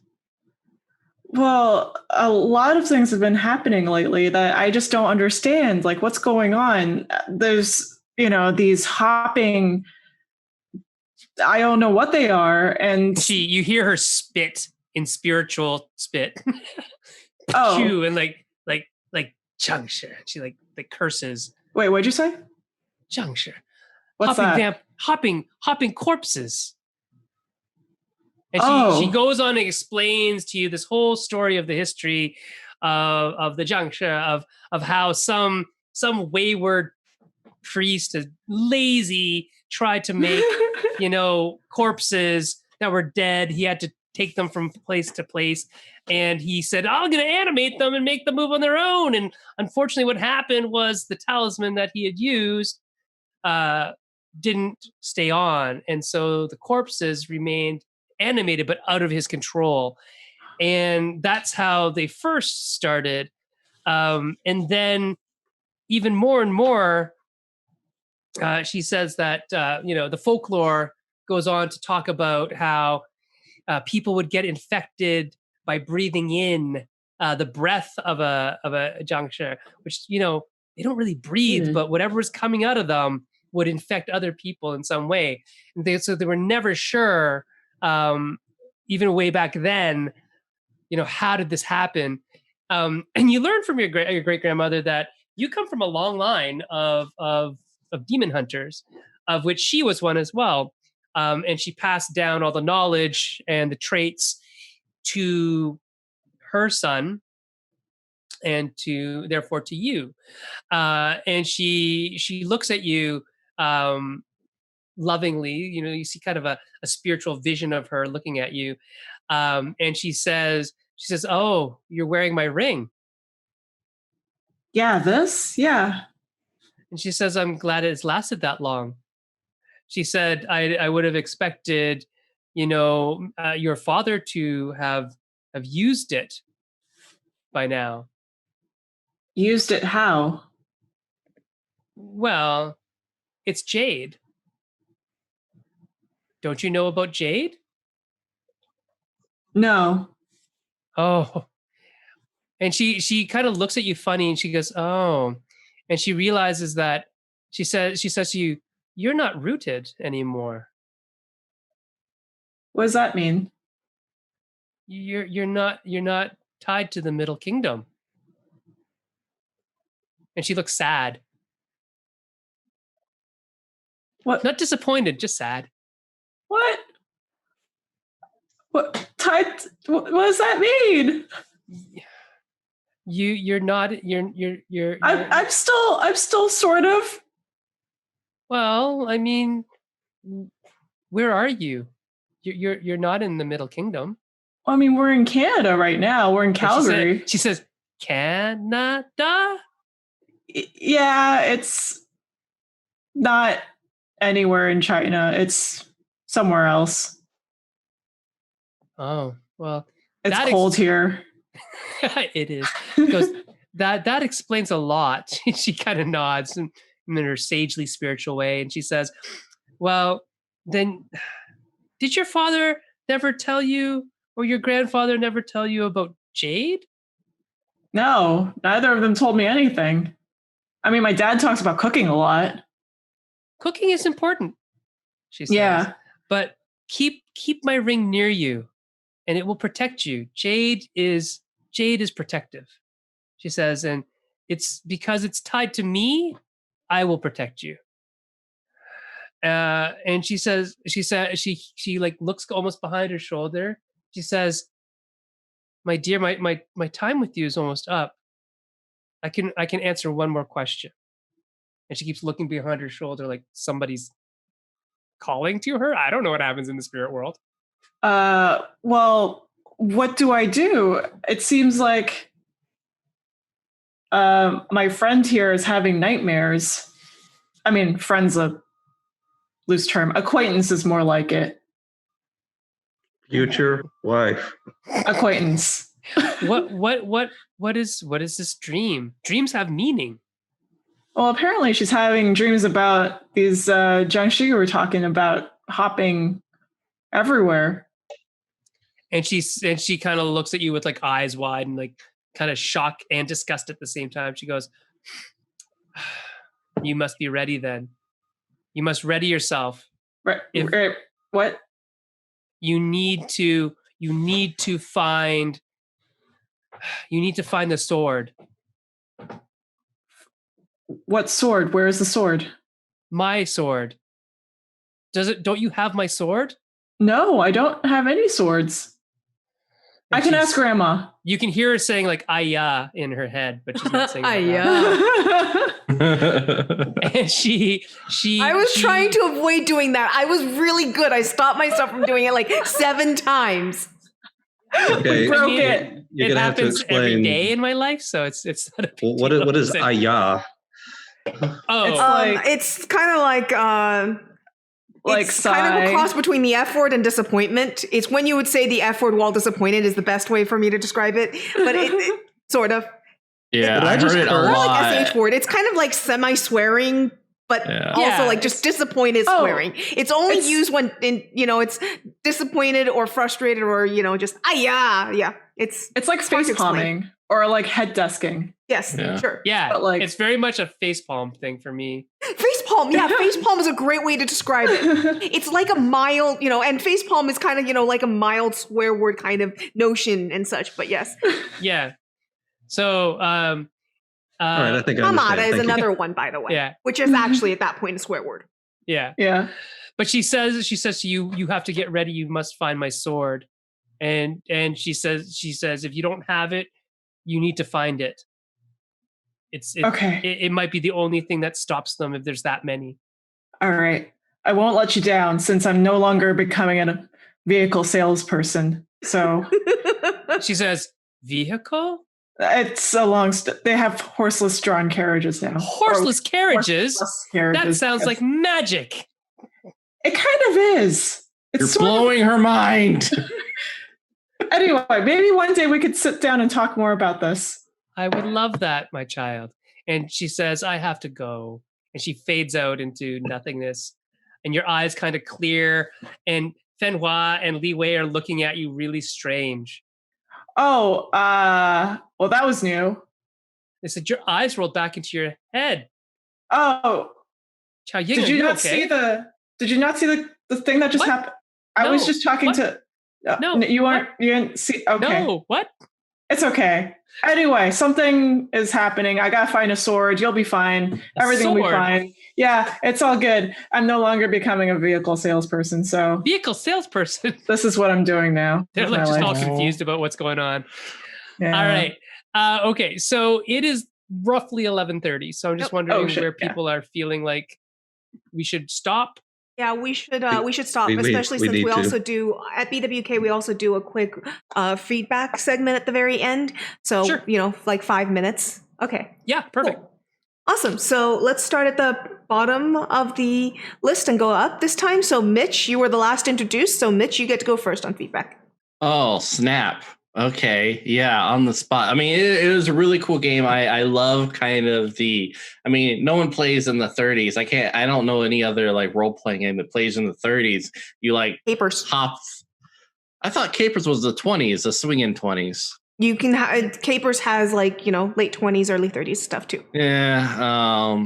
But yeah, it's really cool. And I really like the kind of like the obviously the Chinese and the Jiangshi and all that other stuff. Like it's really cool getting to learn about it and exploring it and stuff like that. And especially as someone who loves the media and stuff like that, watching Chinese dramas and movies and stuff. It's really cool to see more stuff to be able to play with in the TTRPG format that kind of explores those avenues, which is something super awesome. And I love it. I love the card system. Did you guys get like art for each of those dream things? Yeah. Yes, we did. Some of them is stock stuff, but later on we're gonna get like updated artwork. Nice, yeah, they're really cool, and I like the dreams that you can kind of come up and the kind of the spark of imagination with that, and I love the table and the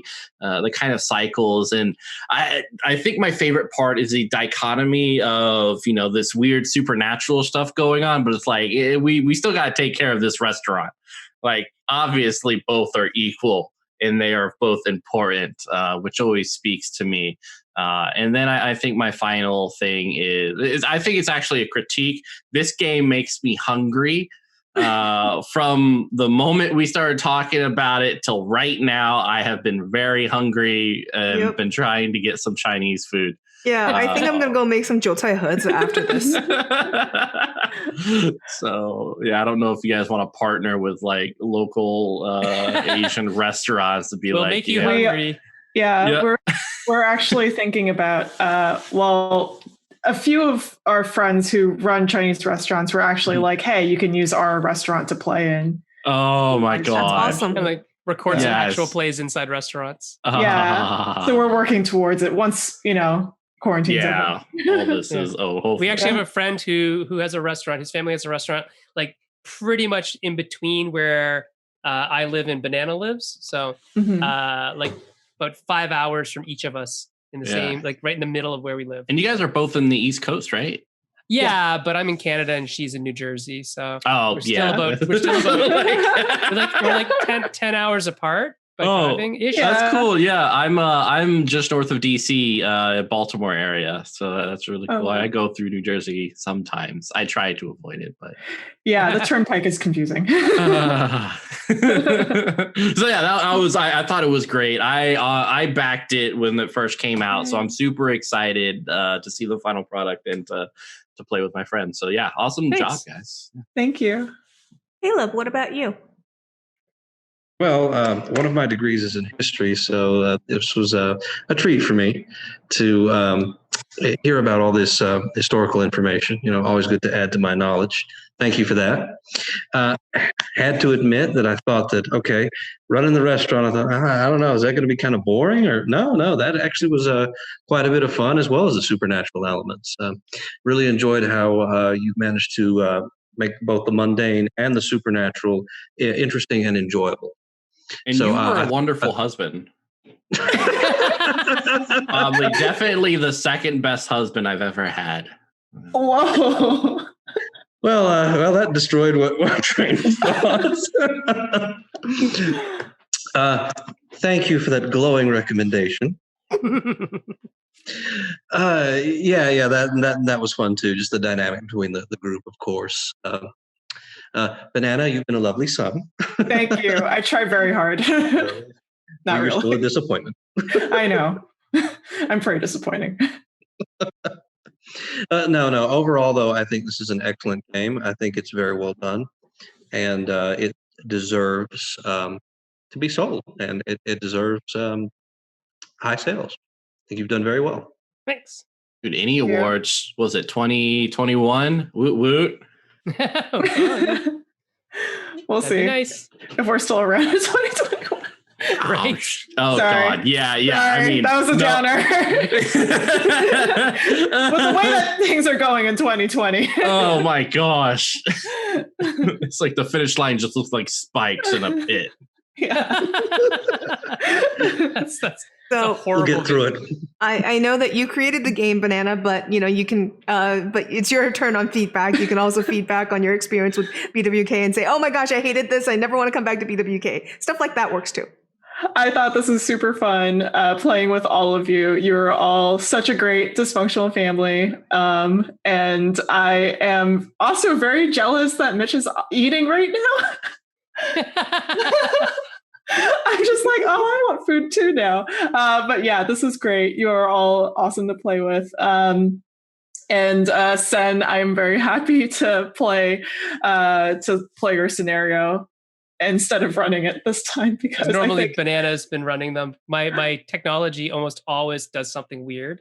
I think I ran yours not the way that you run it. So okay. It was very different. Yeah, it was a very different way of running it for sure. That's the whole idea, right? They're really just hooks. Mm-hmm. Yeah. Yeah, that's true. So yeah, thank you. Thanks for having us. I had a lot of fun. It was really interesting to see the design of the way that you put together the game. I think that the dice mechanic makes me giggle and makes me laugh, since 4s are, culturally very bad and 8s are great. So D8s are perfect with 4s being bad. It is a little bit of an adjustment as a longtime gamer to look down at dice and see 1s and not be like, oh my gosh, that's a botch. Oh yeah, that's not a botch. The 4s are the botches. That was a mental adjustment for me. I think that there's some cool, role-playing things written in with the Hmongs. And I'm interested in seeing how that works in the long run. I was kind of disappointed that I didn't get Mandarin instead of Cantonese, because then I could have role-played and I could have done something with that a little more. This was a lot of fun. Thank you both very much for coming on and showing us the game. I backed it already. I backed it, first 48 hours it came out. Oh wow! So and not at the bottom tier. I will say that I threw a lot of money at it. So I'm looking forward to it. And yeah, so then you're up. And thank you both for coming. And it was a lot of fun. And I'm so glad to meet you guys. Yeah, Thank you. It's really nice to meet all of you. Banana, it's nice to meet you too. Yeah. Yeah, same. I see you almost every day now. I know. No, it was super. It was really great to play with people who could roll with a lot of punches, and just like shift changing and stuff that was a little out there and weird and different. But also people who could take narrative control when I gave it to you and do something with it that was interesting. I've never had the Tong members work for people, which is great. We've never gotten an adventure into the tunnels. This was wonderful. Like, all of it's just super wonderful because you guys take it there and it's like, oh, I see where you're going with this. Let's make this work. And let's do something interesting and tell awesome stories together.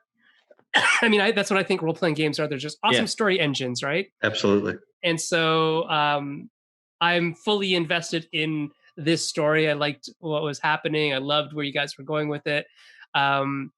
Even as the dumpling eating, bat swinging mom, is just sitting there and eating dumplings.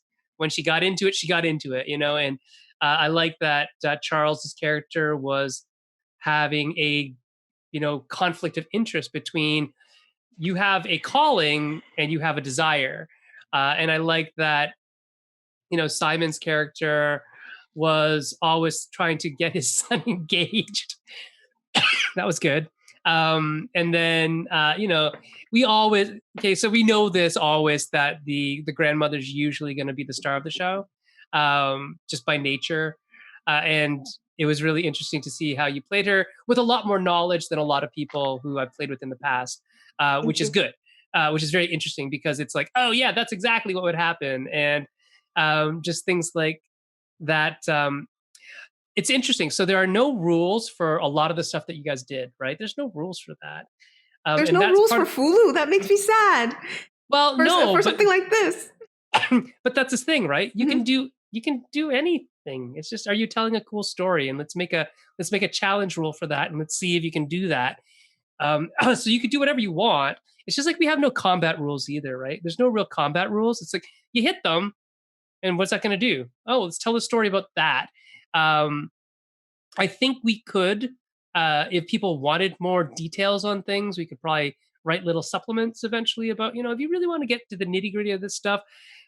My question though is, does everything need a roll, or does everything need dicing? Yeah, probably true. not. It probably just needs a little more explanation in terms of flavor.